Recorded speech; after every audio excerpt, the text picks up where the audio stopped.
Good morning. Opening ആൾസ് വിത്ത് മൈഫിന്റെ ഒരു പുതിയ session ആരംഭിക്കുകയാണ്. കൂടെയുള്ളത് ഞങ്ങളുടെ റിസർച്ച് ഹെഡ് സൂരജ് സാറാണ്. Good morning Suraj sir. Very happy morning Jasmine. ഏതായാലും നമുക്ക് ഇന്നും ഒരുപാട് കാര്യങ്ങൾ സംസാരിക്കാനുണ്ട്, ഡിസ്കസ് ചെയ്യാനുണ്ട്, എക്സ്പേർട്ട് ഒപ്പീനിയനിലേക്കൊക്കെ തന്നെ പോകേണ്ടതുണ്ട്. അതിനു മുൻപ് നമ്മൾ ഇന്നത്തെ മാർക്കറ്റിന്റെ ഒരു നിലവിലത്തെ കണ്ടീഷൻ ഒന്ന് നോക്കാം. നിഫ്റ്റി 50യെ സംബന്ധിച്ചിടത്തോളം ഒരു ഫ്ലാറ്റ് നോട്ടിലാണ് ട്രേഡ് ചെയ്യുന്നത്. 25,500 എന്നുള്ള ഒരു ലെവൽ മെയിൻറ്റെയിൻ ചെയ്യാനായിട്ട് നിഫ്റ്റി 50യെ സംബന്ധിച്ചിടത്തോളം സാധിക്കുന്നു. എഗെയിൻ ഇനി ബാങ്ക് നിഫ്റ്റിയിലേക്ക് വരുന്ന സമയത്ത് തുടക്കത്തിൽ തന്നെ 100-ലധികം പോയിന്റുകളുടെ ഒരു ഇടിവാണ് നമുക്ക് കാണാൻ സാധിക്കുന്നത്. സെക്ടേഴ്സിൽ ഇന്ന് നിഫ്റ്റി 50ക്ക് ഏറ്റവും അധികം സംഭാവന നൽകുന്നത് IT ഇൻഡെക്സ് ആണ് എന്ന് തന്നെ പറയാം. ഓൾമോസ്റ്റ് തുടക്കത്തിൽ തന്നെ 1% കൂടുതലുള്ള ഒരു നേട്ടം 1.18% ഒരു മുന്നേറ്റം IT സൂചിക തന്നിട്ടുണ്ട്.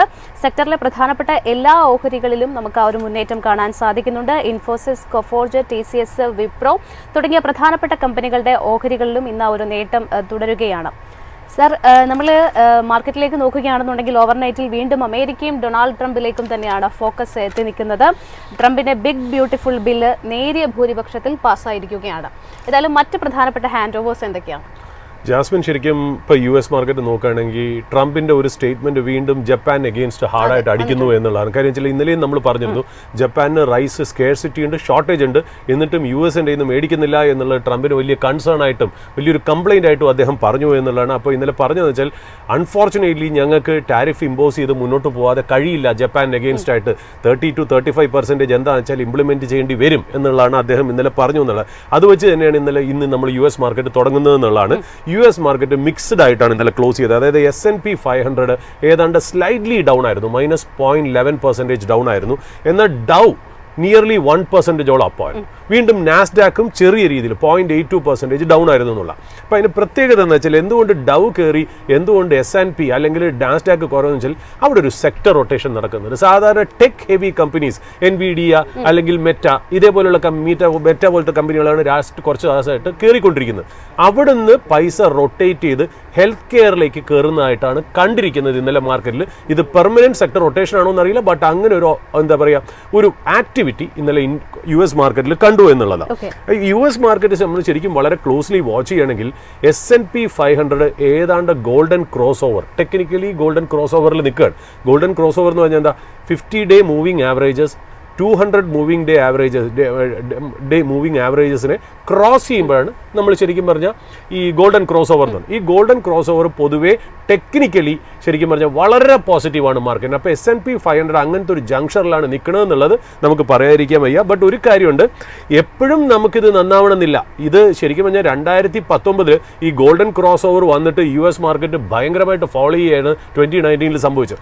എന്നാൽ ഇന്ത്യൻ മാർക്കറ്റിൽ നമ്മൾ 2-3 ആഴ്ചയായിട്ട് ഗോൾഡൻ ക്രോസ് ഓവർ നമ്മൾ പറഞ്ഞുകൊണ്ടിരുന്നു. അത് അതേപോലെ അത് ബ്രേക്ക് ചെയ്ത് മുന്നോട്ട് പോവുകയും ചെയ്തു. പോസിറ്റീവായിട്ടാണ് ഇന്ത്യൻ മാർക്കറ്റിൽ സംഭവിച്ചത്. നമ്മൾ വിചാരിച്ച പോലെ തന്നെ സംഭവിച്ചു. പക്ഷേ US മാർക്കറ്റിൽ അത് നടക്കുമെന്നറിയില്ല. ഏതായാലും ഗോൾഡൻ ക്രോസ് ഓവറിലാണ് S&P. 2019 നേരെ നെഗറ്റീവായിട്ടും സംഭവിച്ചിട്ടുണ്ടോ എന്നുള്ളത് നമ്മളൊന്ന് പറഞ്ഞു വയ്ക്കാം. പിന്നെ ഈ ബിഗ് ബ്യൂട്ടിഫുൾ ബിൽ, അതല്ലേ ജാസ്മിൻ പറഞ്ഞത്, ശരിക്കും പറഞ്ഞാൽ അതിപ്പോൾ US സെനറ്റ് പാസ്സായി. ഇനി ഹൗസ് ഓഫ് റെപ്രസെൻറ്റേറ്റീവ്സിന്റെ നോഡും കൂടി അതിന് വേണം എന്നുള്ളതാണ്.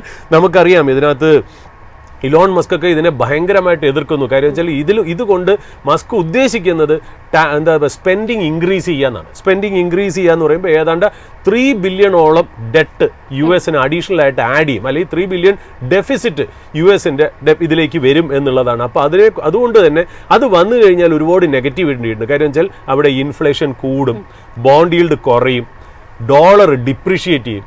അപ്പോൾ ഇതൊക്കെ US-ൽ സംഭവിക്കുകയാണെങ്കിൽ തീർച്ചയായിട്ടും അതിൻ്റെ ഒരു റിപ്പിൾ എഫക്റ്റ് ശരിക്കും പറഞ്ഞാൽ ഗ്ലോബൽ എക്കണോമിയിൽ നടക്കും. കാര്യം ഗ്ലോബൽ എക്കണോമിയെ സംബന്ധിച്ച് US കറൻസി അല്ലെങ്കിൽ ഡോളർ എന്ന് പറയുന്നത് വളരെ ഒരു റിസർവ് കറൻസി, അല്ലെങ്കിൽ എന്താ പറയുക ഒരു സേഫ് ഹെവൻ കൺസെപ്റ്റാണ് ശരിക്കും നമുക്ക് ഡോളറിനെ കുറിച്ചുള്ളത്. അപ്പോൾ ഈ സ്പെൻഡിങ് ബില്ല് വരികയാണെങ്കിൽ, ടാക്സസ് ആൻഡ് സ്പെൻഡിങ് ബിൽ, അതായത് വൺ ബിഗ് ബ്യൂട്ടിഫുൾ ബിൽ പാസ്സായി വരികയാണെങ്കിൽ ശരിക്കും പറഞ്ഞാൽ ബോണ്ട് ഈൽഡ് ഉയരുകയും ഡോളർ ഡിപ്രീഷിയേറ്റ് ചെയ്യുകയും ചെയ്യും. ബോണ്ടുകൾ ഉയർന്നു കഴിഞ്ഞാൽ നമുക്കറിയാമല്ലോ ഈ പറയുന്ന പോലെ അവിടെയുള്ള കാര്യങ്ങളൊക്കെ ഒന്ന് കോസ്റ്റ്ലി ആവും. കാര്യം കൂടുതൽ ഡെപ്റ്റ് എടുക്കുക എന്ന് പറയുന്നത് എക്കണോമിക്ക് വളരെ നെഗറ്റീവാണ്. അപ്പോൾ അവിടെ കോസ്റ്റ് ഓഫ് ലിവിങ് ഭയങ്കരമായിട്ട് ഇൻക്രീസ് ചെയ്യും. എഡ്യൂക്കേഷനുള്ള എക്സ്പെൻസസ് അല്ലെങ്കിൽ ഫുഡിന് വേണ്ടിയിട്ടുള്ള എക്സ്പെൻസസ്, സ്കൂൾ എക്സ്പെൻസസ് ഒക്കെ ഭയങ്കരമായിട്ട് ഇൻക്രീസ് ചെയ്യും. ഇൻക്രീസ് ചെയ്ത് കഴിഞ്ഞാൽ ഇൻഫ്ലേഷൻ ഇൻക്രീസ് ചെയ്യും. ഇൻഫ്ലേഷൻ ഇൻക്രീസ് ചെയ്ത് കഴിഞ്ഞാൽ ഫെഡ് വേണ്ട വിധത്തിൽ ഇൻട്രസ്റ്റ് റേറ്റ് കട്ട് ചെയ്യുന്ന വരും, ഇൻട്രസ്റ്റ് റേറ്റ് കൂട്ടേണ്ടി വരും, ഫെഡ് റേറ്റ് ഇൻക്രീസ് ചെയ്യേണ്ടി വരും എന്നൊക്കെ. അപ്പോൾ ഇങ്ങനത്തെ കാര്യങ്ങൾ US-ൽ സംഭവിക്കുകയാണെങ്കിൽ അതിൻ്റെ ഒരു കാസ്കേഡിങ് എഫക്റ്റ് ഗ്ലോബൽ എക്കണോമിയിലും ഭയങ്കരമായിട്ട് സംഭവിക്കും എന്നുള്ളതാണ് അതിനകത്ത് പറഞ്ഞു വെക്കേണ്ട കാര്യം. ഈ വൺ ബിഗ് ബ്യൂട്ടിഫുൾ ബിൽ എന്ന് പറയുമ്പോൾ അതിനകത്തൊരു പ്രശ്നമുണ്ട്, അതറിയോ? ഈ വൺ ബിഗ് ബ്യൂട്ടിഫുൾ ബിൽ എന്ന് പറഞ്ഞാൽ അതിൻ്റെ അർത്ഥം എന്താണെന്നറിയോ? അതിൻ്റെ അർത്ഥം എന്താണെന്ന് വെച്ചാൽ അത് ശരിക്കും പ്രേക്ഷകരെ ഒന്ന് അറിയിക്കണമെന്നുണ്ട്. എന്തുകൊണ്ടാണ് അത് അങ്ങനെ പറയണേ? വൺ ബിഗ് ബ്യൂട്ടിഫുൾ ബിൽ, അതായത് ഒരു ലെജിസ്ലേഷൻ കൂടാതെ ഒരുപാട് ലെജിസ്ലേഷൻ അതിനകത്ത് ആഡ് ചെയ്തിട്ടാണ് ഒറ്റ ബില്ലായിട്ടാണ് അവതരിപ്പിക്കുന്നത്. ഇപ്പം നമ്മുടെ ഇവിടെ പാർലമെന്റിൽ നമ്മൾ നേരത്തെ പറയും ഇന്ന് ഇങ്ങനെ ഒരു ബില്ല് വരുന്നുണ്ട്. അപ്പോൾ ആ ബില്ലിനെ കുറിച്ചുള്ള ഡിസ്കഷൻസ് ആണ് ലോവർ ഹൗസിലും അപ്പർ ഹൗസിലും, രാജ്യസഭയിലും ലോക്സഭയിലും ഇത് ഡിസ്കഷൻ നടന്നിട്ട് നമുക്ക് ഈ ബില്ലിന്റെ മെറിറ്റ് അനുസരിച്ചിട്ടാണ് അത് പാസ്സാവണേ അല്ലെങ്കിൽ അത് റിജക്ട് ചെയ്യണമെന്ന്. ഇതങ്ങനെയല്ല. അങ്ങനത്തെ ഒരു 8-10 കാര്യങ്ങൾ ഇൻക്ലൂഡ് ചെയ്തിട്ട് ഒരൊറ്റ ബില്ലിലേക്കാണ് ഇത് മുന്നോട്ട് പോണേ. അതിന്റെ നെഗറ്റിവിറ്റി എന്ന് പറഞ്ഞാൽ ഒരുപാടുണ്ട്. ഒന്നാമത്തെ കാര്യം, വേണ്ട വിധത്തിലുള്ള ഡിസ്കഷൻ എല്ലാ സബ്ജക്റ്റിലും ഹാപ്പൻ ചെയ്യില്ല. ഒരു കൺഫ്യൂസ്ഡ് സ്റ്റേജിലായിരിക്കും അത് പോകുന്നതെന്നുള്ള. അപ്പോൾ മിക്സ്ഡ് ഇപ്പോൾ അതിനകത്ത് ഇപ്പോൾ പറയുകയാണെങ്കിൽ ശരിക്കും പറഞ്ഞാൽ എഡ്യൂക്കേഷനെ കുറിച്ചുണ്ടാവും, ടാക്സിനെ കുറിച്ചുണ്ടാവും, ഇന്റർനെറ്റ് റൂൾസ് ഉണ്ടാവും, ലേബർ ലോസ് ഉണ്ടാവും, സ്പെൻഡിങ്ങിനെ കുറിച്ചുണ്ടാവും. ഇതെല്ലാം കൂടെ ചേർന്നാണ് ഈ വൺ ബിഗ് ബ്യൂട്ടിഫുൾ ബിൽ എന്നുള്ളത്. അപ്പോൾ ശരിക്കും പറഞ്ഞാൽ it is a big bill. അത് ബ്യൂട്ടിഫുൾ ആണോ ഇല്ല എന്നുള്ളത് നമുക്ക് കണ്ടു തന്നെ അറിയണം എന്നുള്ള.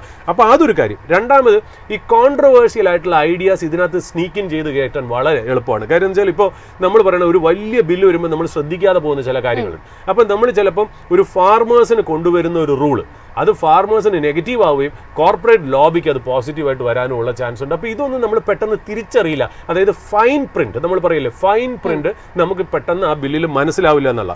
പിന്നെ ശരിക്കും ഉണ്ട് വേറെ കാര്യം, ഒരു ഫ്ലെക്സിബിലിറ്റി ഇല്ല.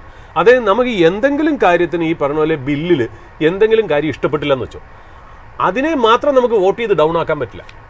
നമുക്ക് ഈ എല്ലാം കൂടെ ചേർത്ത് നമുക്ക് അതിന് വോട്ട് ചെയ്യാൻ പറ്റുള്ളൂ എന്നുള്ള. അപ്പോൾ അതിനുള്ള ഫ്ലെക്സിബിലിറ്റി എന്ന് പറയുന്നത് വളരെ കുറവാണെന്നുള്ളത്. അപ്പോൾ കോൺട്രവേഴ്സീസ് കൂടുതലാണ് ഒരു ബിഗ് ബിൽ എന്ന് പറയുമ്പോൾ. അതിന് ബ്യൂട്ടിഫുൾ ആണോ ഇല്ല എന്നുള്ള കാലം മാത്രമേ തിരിച്ചറിയുന്നുള്ള. ബട്ട് അതിന്റെ നെഗറ്റിവിറ്റി എന്താണെന്നുള്ളത് ഞാൻ പറഞ്ഞു. US എക്കണോമിക്കും അതെങ്ങനെയാണ് ഗ്ലോബൽ എക്കണോമിക്കും മോശമായി വരണമെന്നുള്ളത് നമ്മൾ പറഞ്ഞു എന്നുള്ളതാണ്. നമ്മൾ വീണ്ടും മാർക്കറ്റ് ഹാൻഡ് ഓവറിലേക്ക് വരികയാണെന്നുണ്ടെങ്കിൽ 10-year ബോണ്ട് ഈൽഡ് ചെറുതായിട്ട് ഫ്ലാറ്റ് ആണ്, മാർജിനലി ഒന്ന് ഹയർ ആയിട്ടുണ്ട്. അത് ബേസിക്കലി എന്താണെന്ന് വെച്ചാൽ അത് തരുന്ന ഇൻഫർമേഷൻ എന്ന് വെച്ചാൽ നമ്മളിപ്പോൾ പറഞ്ഞില്ലേ US സെനറ്റിൽ ഈ ബില്ല് പാസ്സായി, അതിന്റെ ഒരു നീജർക്ക് റിയാക്ഷൻ ആണ് ബോണ്ട് മാർക്കറ്റിൽ കണ്ടത്. ചെറിയ ബേസിസ് പോയിന്റ്സേ ഉള്ളൂ കേട്ടോ. എങ്കിലും ഞാൻ പറഞ്ഞത് ഇത്രയും നാൾ താഴോട്ട് ഇറങ്ങിക്കൊണ്ടിരുന്ന സാധനം ഒന്ന് തിരിഞ്ഞ് തലപൊക്കി നോക്കി എന്നുള്ളതാണ് മനസ്സിലാക്കേണ്ട ഒരു കാര്യം. രണ്ടാമത്, ഡോളർ ഇൻഡെക്സ് ഇപ്പോൾ 96.7 തന്നെ നിൽക്കുകയാണ്. അത് എൻകറേജിംഗ് ആയിട്ടുള്ള ഡേറ്റ തന്നെയാണ്. പിന്നെ നമ്മൾ നോക്കേണ്ട കാര്യം വെച്ചാൽ ഈ വരുന്ന ദിവസങ്ങളിൽ, പ്രത്യേകിച്ച് ഇന്ന് രാത്രി ADP private sector employment report വരുന്നുണ്ട്. അത് എന്താണ് US എക്കണോമിയെ കുറിച്ച് പറയുന്നത് എന്നുള്ളത് നമ്മൾ നോക്കണം. പിന്നെ ഇത് കൂടാതെ നോൺ ഫാം പേറോൾ റിപ്പോർട്ട് വരേണ്ടതാണ് US-ൽ വെള്ളിയാഴ്ച. പക്ഷേ 4th of July US market holiday ആണ്. അതുകൊണ്ട് അഡ്വാൻസ് ചെയ്ത് തേഴ്സ്ഡേ വരും. അപ്പോൾ തേഴ്സ്ഡേ നാളെ നമുക്ക്, അല്ല എനിക്ക് തോന്നുന്നു നമുക്ക് വെള്ളിയാഴ്ച രാവിലെ ഇത് അറിയാൻ പറ്റുള്ളൂ എന്ന് തോന്നും. എന്താണ് അതിനകത്ത് പറഞ്ഞിരിക്കുന്നത് നമുക്ക് അപ്പോൾ നോക്കണം എന്നുള്ളതാണ്. പിന്നെ ജെറോം പവൽ, നമ്മൾ ഇന്നലെ പറഞ്ഞു വെച്ചിരുന്നല്ലോ, ജെറോം പവൽ ഒരു ECB മീറ്റിംഗ് പോർച്ചുഗലിൽ അറ്റൻഡ് ചെയ്യുന്നുണ്ട്. അവിടെ അദ്ദേഹം US മാർക്കറ്റ് എങ്ങനെയാണ് അല്ലെങ്കിൽ അവരുടെ ഫെഡിന്റെ സ്റ്റാൻസ് എന്താണെന്നുള്ളത് എക്സ്പ്ലെയിൻ ചെയ്യുന്നു. നമ്മൾ ഇന്നലെ പറഞ്ഞു വെച്ചിരുന്നു. അദ്ദേഹം വീണ്ടും റീഇറ്ററേറ്റ് ചെയ്തു അയാളുടെ സ്റ്റാൻഡ് എന്ന് പറയുന്നത്. അതായത് എന്ന് ടാരിഫ് വന്നോ, അതായത് ലിബറേഷൻ ഡേ ടാരിഫ് എന്നാണല്ലോ അതിനെ പറഞ്ഞത്. ലിബറേഷൻ ഡേ ടാരിഫ് വന്നതിന് ശേഷം എല്ലാ എക്സ്പേർട്സിന്റെ ഫോർകാസ്റ്റും കാണിക്കുന്നത് US ഇൻഫ്ലേഷൻ ഉയരാൻ ചാൻസ് ഉണ്ട് towards A second half of calendar year. അതായത് ഇനി വരാൻ പോണ മാസങ്ങളിൽ ഉയരാൻ ചാൻസ് ഉണ്ട്. അങ്ങനെ ഒരു ഡേറ്റ നമ്മുടെ മുന്നിലിരിക്കെ ഞങ്ങൾക്കൊരിക്കലും ഇൻട്രസ്റ്റ് റേറ്റ് കട്ട് ചെയ്ത് മുന്നോട്ട് പോകാൻ പറ്റില്ല. ഒരു പക്ഷേ ഈ ടാരിഫ് ഇല്ലായിരുന്നു എന്നുണ്ടെങ്കിൽ ഞങ്ങൾ ഓൾറെഡി ഇൻട്രസ്റ്റ് റേറ്റ് കട്ട് ചെയ്തേനെ എന്നുള്ളൊരു ഇൻഫർമേഷനാണ് അദ്ദേഹം ആ ECB മീറ്റിംഗിൽ പോർച്ചുഗലിൽ വെച്ച് അദ്ദേഹം പറഞ്ഞെന്നുള്ളത്, വിച്ച് ഈസ് വെരി ഫെയർ. അദ്ദേഹത്തിന്റെ രീതി നോക്കുകയാണെങ്കിൽ ട്രംപിന്റെ ഇൻട്രസ്റ്റ് എന്ന് പറഞ്ഞാൽ വേറെ രീതിയിലാണ്. കാര്യം ട്രംപ് അതിനെ പൊളിറ്റിക്കൽ ആയിട്ടാണ് കാണുന്നത്. ഇവരാണെങ്കിൽ എക്കണോമിക് കോപ്പി ബുക്ക് വഴിയാണ് ജെറോം പവൽ നോക്കുന്നത് എന്നുള്ളത്. ട്രംപിനെ സംബന്ധിച്ച് ഈ ടാരിഫ് ഒക്കെ ഇംപ്ലിമെന്റ് ചെയ്ത് അമേരിക്കയുടെ റവന്യൂ കൂട്ടി ചിലപ്പോൾ ഒരു കോർപ്പറേറ്റ് ടാക്സ് കട്ട് അല്ലെങ്കിൽ ഈ സിറ്റിസൺസിന് ബെനിഫിറ്റ് ചെയ്യാതെ എന്തെങ്കിലും ഒരു പൊളിറ്റിക്കൽ ആയിട്ടുള്ള ഒരു ഒരു മൂവ് നടത്താനായിരിക്കും അദ്ദേഹം ഉദ്ദേശിക്കുന്നത് എന്നുള്ളത്. അപ്പോൾ ഇത് രണ്ടും ബാലൻസ് ചെയ്ത് വരണം എന്നുള്ളതാണ് അതിനകത്ത് ഇമ്പോർട്ടൻറ്റ്. അത് എന്തായാലും ഇപ്പോൾ നടക്കുന്നില്ല എന്നുള്ളതാണ് വാസ്തവം. നമ്മളിപ്പോൾ നിഫ്റ്റിയിലേക്ക്, ഇന്ത്യൻ മാർക്കറ്റിലേക്ക് വരികയാണെങ്കിൽ 25,500 ലെവലിൻ്റെ ചുറ്റുവട്ടത്താണ് ഇന്ത്യൻ മാർക്കറ്റ് ഒന്ന് കൺസോൾഡേറ്റ് ചെയ്യണത്. ഇന്ത്യൻ മാർക്കറ്റിന് ഒരു പുഷ് കിട്ടണം. ഞാനിപ്പോൾ രാവിലെ തന്നെ എഴുതി വെച്ച കാര്യത്തിൽ ഞാൻ എഴുതിയിരിക്കുന്നത്, ഇനി ഇന്ത്യൻ മാർക്കറ്റിനെ ഒന്ന് ഹാർഡായിട്ടൊന്ന് ഹെവി ആയിട്ടൊന്ന് പുഷ് ചെയ്ത് മുകളിലോട്ട് കയറ്റണം എന്നുണ്ടെങ്കിൽ നമുക്ക് ആരുടെ കോൺട്രിബ്യൂഷൻ വേണം? നിഫ്റ്റി ഐ ടിയുടെയും റിലയൻസിന്റെയും കോൺട്രിബ്യൂഷൻ വേണം. അത് കൂടാതെ തന്നെ എക്സിസ്റ്റിംഗ് ആയിട്ട് പെർഫോം ചെയ്തിരിക്കുന്ന ബാങ്കുകളുടെ പുഷും കൂടെ ചെറുതായിട്ടുണ്ടെങ്കിൽ മാത്രമേ നമുക്ക് നിഫ്റ്റിയെ പുഷ് ചെയ്യാവുള്ളൂ. പറഞ്ഞതുപോലെ തന്നെ ജാസ്മിൻ രാവിലത്തെ കമന്ററിയിൽ പറഞ്ഞു IT സ്റ്റോക്സ് ഒന്ന് നന്നായിട്ടാണ് പെർഫോം ചെയ്ത് തുടങ്ങുന്നത്. ഐടിയും റിലയൻസും ഞാൻ പറഞ്ഞല്ലോ IT ഏതാണ്ട് 15% down from all time high ആണ്. എന്നാൽ മൊമെന്റത്തിൽ നിൽക്കുന്നത് ബാങ്ക് നിഫ്റ്റിയാണ്. അത് ഓൾറെഡി ഓൾ ടൈം ഹൈയിൽ എത്തിക്കഴിഞ്ഞു. PSU ബാങ്ക് കഴിഞ്ഞ 2 ദിവസങ്ങളിലായിട്ട് നല്ല പെർഫോമൻസ് അബ്സല്യൂട്ട്ലി. അപ്പോൾ ബാങ്ക് ഇൻഡെക്സ് ഈ ഹൈ തന്നെ കണ്ടിന്യൂ ചെയ്യും. ക്യാച്ചപ്പ് ട്രേഡ് IT സെക്ടറും റിലയൻസും നടത്തുമ്പോഴാണ് ഇനി അങ്ങോട്ടുള്ള സബ്സ്റ്റാൻഷ്യൽ മൂവ് നിഫ്റ്റിയിൽ വരണ്ടേ എന്നുള്ളതാണ്. ബട്ട് ഒരു ഇമ്പോർട്ടൻ്റ് ആയിട്ടുള്ളൊരു കാര്യം എനിക്ക് പറയാനുള്ളതെന്ന് വെച്ചാൽ ഒരു സെവറൽ ഹൈ ഫ്രീക്വൻസി ഇൻഡിക്കേറ്റേഴ്സ്, അതായത് എക്കണോമിയുടെ several high frequency indicators Indian എക്കണോമിയുടെ വളരെ എൻകറേജിങ് ഡേറ്റാസ് അല്ല കാണിക്കുന്നതെന്നുള്ള. അതിന് ഉദാഹരണമായിട്ട് ഞാൻ പറയുകയാണെങ്കിൽ GST figures, direct tax collection, UPI transaction, diesel consumption ആണ്. ഡീസൽ നമ്മുടെ ഈ ലോറിയും ട്രക്കും ആണല്ലോ ഈ പറഞ്ഞ പോലെ എക്കണോമിയുടെ ഒരു ലൈഫ് ലൈൻ എന്ന് പറയുന്നത്. അതായത് ഗുഡ്സ് ട്രാൻസ്പോർട്ട് ചെയ്യുന്നതും ബിസിനസിന്റെ ഗ്രോത്തും ഒക്കെ ട്രാക്ക് ചെയ്യും ശരിക്കും പറഞ്ഞാൽ ഡീസൽ കൺസംഷൻ. കാര്യം എല്ലാം ഈ ട്രാൻസ്പോർട്ടേഷൻ കംപ്ലീറ്റ് നടക്കുന്നത് ഡീസൽ വെഹിക്കിൾസിലാണ്. അപ്പോൾ diesel consumption, car sales, electricity and power consumption എന്നിങ്ങനെയുള്ള ഹൈ ഫ്രീക്വൻസി ഇൻഡിക്കേറ്റേഴ്സ് ഒന്നും എൻകറേജിങ് അല്ല കാണിക്കുന്നത് എന്നുള്ള. നമ്മൾ എക്സ്പെക്ട് ചെയ്തത് എന്താ? ഏപ്രിലോടുകൂടി RBIയുടെ ഇൻട്രസ്റ്റ് റേറ്റ് കട്ടും ഗവൺമെന്റ് ഇൻകം ടാക്സ് റേറ്റ് കട്ടും കൂടെ വരുമ്പോൾ കൺസംഷൻ നന്നായിട്ട് ഡ്രൈവ് ചെയ്ത് മുന്നോട്ട് പോകണം അല്ലേ? അങ്ങനെയാണെങ്കിൽ കറക്റ്റ് പർച്ചേസിംഗ് പവർ കൂടും എന്നുള്ളതാണ്. സ്പെൻഡിങ് ഭയങ്കരമായിട്ട് ഉയരും എന്നാണ്. എന്നാൽ ജൂൺ ഇൻഡിക്കേറ്റ് ചെയ്യുന്നത് അങ്ങനെ അല്ല എന്നുള്ളതാണ് കാണിക്കുന്നത്. അതിനകത്തൊരു കാര്യമുണ്ട്. പോസിറ്റീവായിട്ട് വരുന്ന ഫിഗേഴ്സ് എന്നറിയോ? പെട്രോൾ കൺസംഷനും മാനുഫാക്ചറിങ് ആക്ടിവിറ്റിയോ. സർപ്രൈസിംഗ്ലി മാനുഫാക്ചറിങ് ആക്ടിവിറ്റി നന്നായിട്ട് ഇന്ത്യൻ എക്കണോമിയിൽ പോസിറ്റീവായിട്ട് കാണിക്കുന്നുണ്ട്. ശരിക്കും പറഞ്ഞാൽ എനിക്കൊന്ന് പെട്രോൾ കൺസംഷൻ കൂടുതലും കാണിക്കുന്നത് എനിക്ക് തോന്നുന്നു നല്ല ഒരു 2 വീലർ സെയിൽസ് ഗ്രോത്ത് ആയിരിക്കും. കാര്യം അതാണല്ലോ പെട്രോൾ വെഹിക്കിൾസ് കൂടുതലുള്ളത്. മോർ ഓവർ ഹീറോ മോട്ടോഴ്സിന്റെ ഫിഗേഴ്സും എൻകറേജിങ് ആയിരുന്നു എന്നുള്ള. നമുക്കിപ്പോൾ ഇതിനകത്ത് നോക്കേണ്ട കാര്യം GST കളക്ഷന്റെ കാര്യം നോക്കുകയാണെങ്കിൽ for the month of June 2025 collection എന്ന് പറയുന്നത് 1.84 lakh crore. 1.84 lakh crore എന്ന് പറഞ്ഞാൽ കഴിഞ്ഞ ഇയർ ജൂൺ 2024 വെച്ച് നോക്കുമ്പോൾ 6.2% ഗ്രോത്ത് ആണ്. 6.2% ഗ്രോത്ത് എന്ന് പറയുന്നത് ശരിക്കും പറഞ്ഞാൽ ലാസ്റ്റ് 4 ഇയേഴ്സ് ഈ 6.4 എന്ന് പറയുന്ന ഫിഗർ ഉണ്ടല്ലോ, ലാസ്റ്റ് 4 ഇയേഴ്സിലെ ഏറ്റവും സ്ലോവസ്റ്റ് ആണ്. അതാണ് അതിനകത്തുള്ള. സാധാരണ ജൂൺ ഇതിനേക്കാളും നല്ല ഫിഗേഴ്സ് വരുന്നതാണ്. ജൂൺ 2025 നമുക്ക് നല്ല ഫിഗേഴ്സ് വന്നിട്ടില്ല എന്നുള്ളതാണ്. ശരിക്കും പറഞ്ഞാൽ ജൂൺ 24 കഴിഞ്ഞ കൊല്ലം ഇതേ ഫിഗർ 1.77 lakh crore ആയിരുന്നു. 1.77 lakh crore കഴിഞ്ഞ കൊല്ലം ഉണ്ടായിരുന്നിടത്താണ് ഇപ്പോൾ ശരിക്കും പറഞ്ഞാൽ 1.84 lakh crore. ഗ്രോത്ത് ഉണ്ട്, വെരി മിനിമൽ 6% മാത്രമേ വന്നുള്ളൂ. മെയ് 2025 അതായത് ജൂണിന് മുമ്പത്തെ മാസം എത്രയായിരുന്നു? 2.36 lakh crore ആണ്.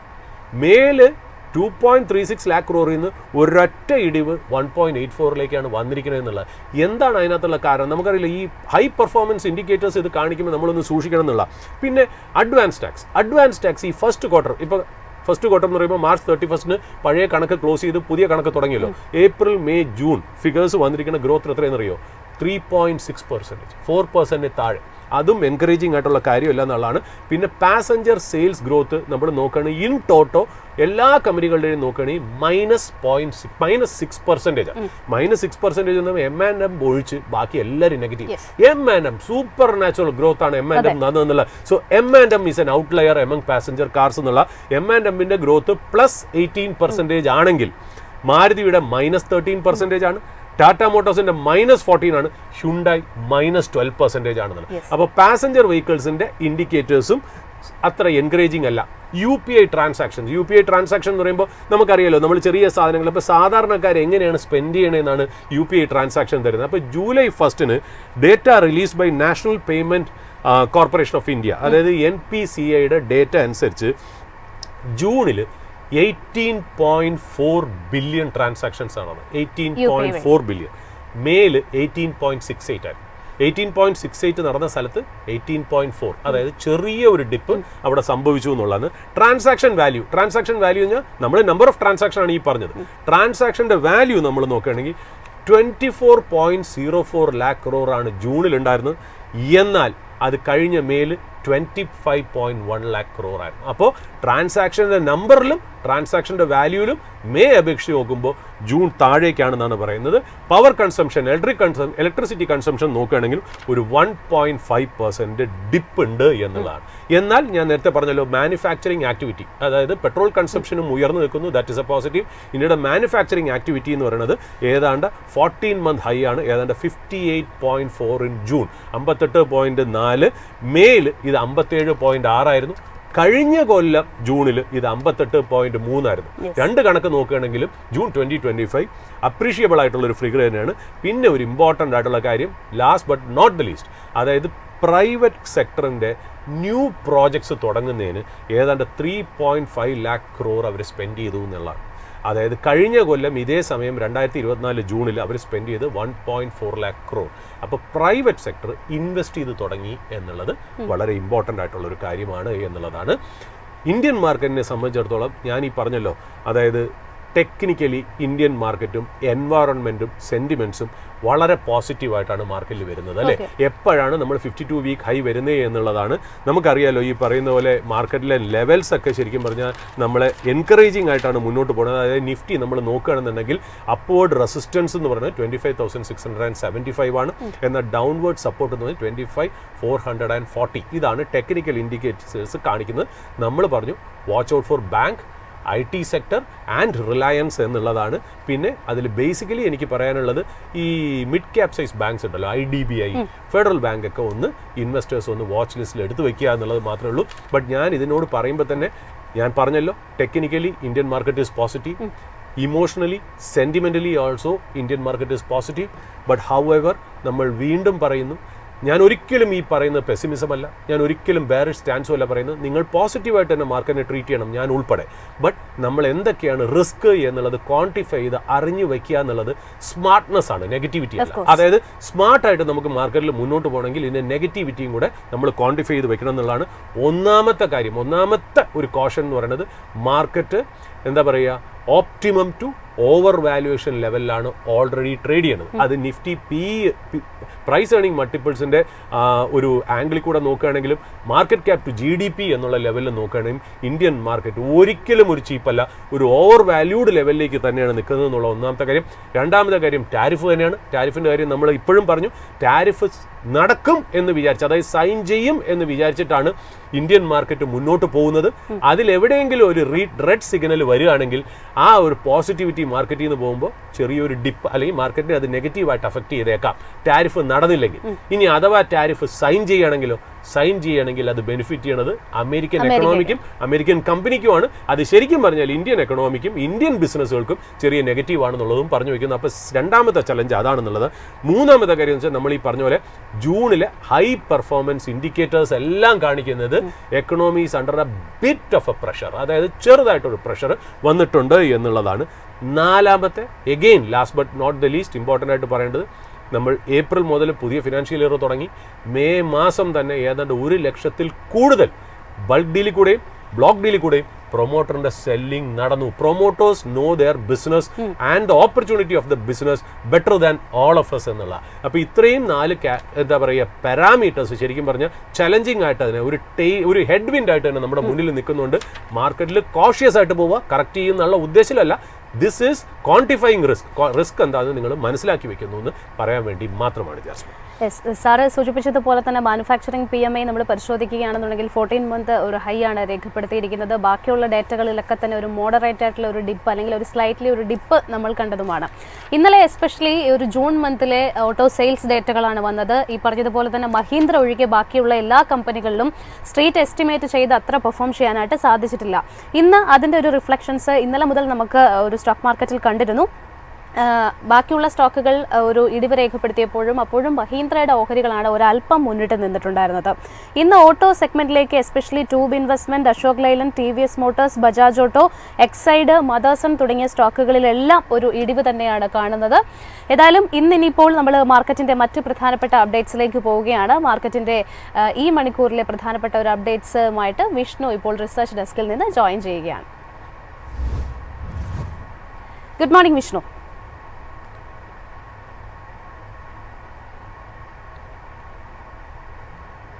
യെസ് സാർ, നമുക്ക് വിഷ്ണുവിലേക്ക് തിരിച്ചു വരാം. ഏതായാലും നമ്മൾ ഇന്ന് ഇപ്പോൾ പറഞ്ഞതുപോലെ തന്നെ ഓട്ടോ സെഗ്മെന്റിലെ ഒരു പെർഫോമൻസ് ആയിരുന്നു ഇന്നലത്തെ ഒരു ഏറ്റവും പുതിയ റിപ്പോർട്ടുകളുമായിട്ട് വന്നിട്ടുണ്ടായിരുന്നത്. പക്ഷേ നമ്മൾ ഈ ഓട്ടോ മേഖലയിലെ റിപ്പോർട്ട് പരിശോധിക്കുന്ന സമയത്ത് സ്ട്രീറ്റ് എസ്റ്റിമേറ്റ് ചെയ്ത് അത്ര ഉയർന്നിട്ടില്ല. അതിൻ്റെ ഒരു പെർഫോമൻസ് നമ്മൾ സ്റ്റോക്ക് മാർക്കറ്റിലും കണ്ടു.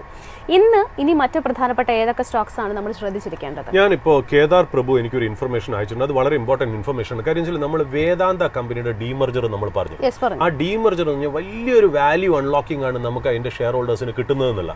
അതുകൊണ്ടാണെന്ന് തോന്നുന്നു കുറച്ചു കാലമായിട്ട് ശരിക്കും പറഞ്ഞാൽ വളരെ ടെക്നിക്കലി വളരെ സ്ട്രെങ്ത് ആണ് വേദാന്തയുടെ സ്റ്റോക്ക് കാണിക്കുന്നത്. അതായത് 20 DMA അത് പ്രൊട്ടക്ട് ചെയ്താണ് അത് നിന്നിരുന്നതെന്നുള്ള.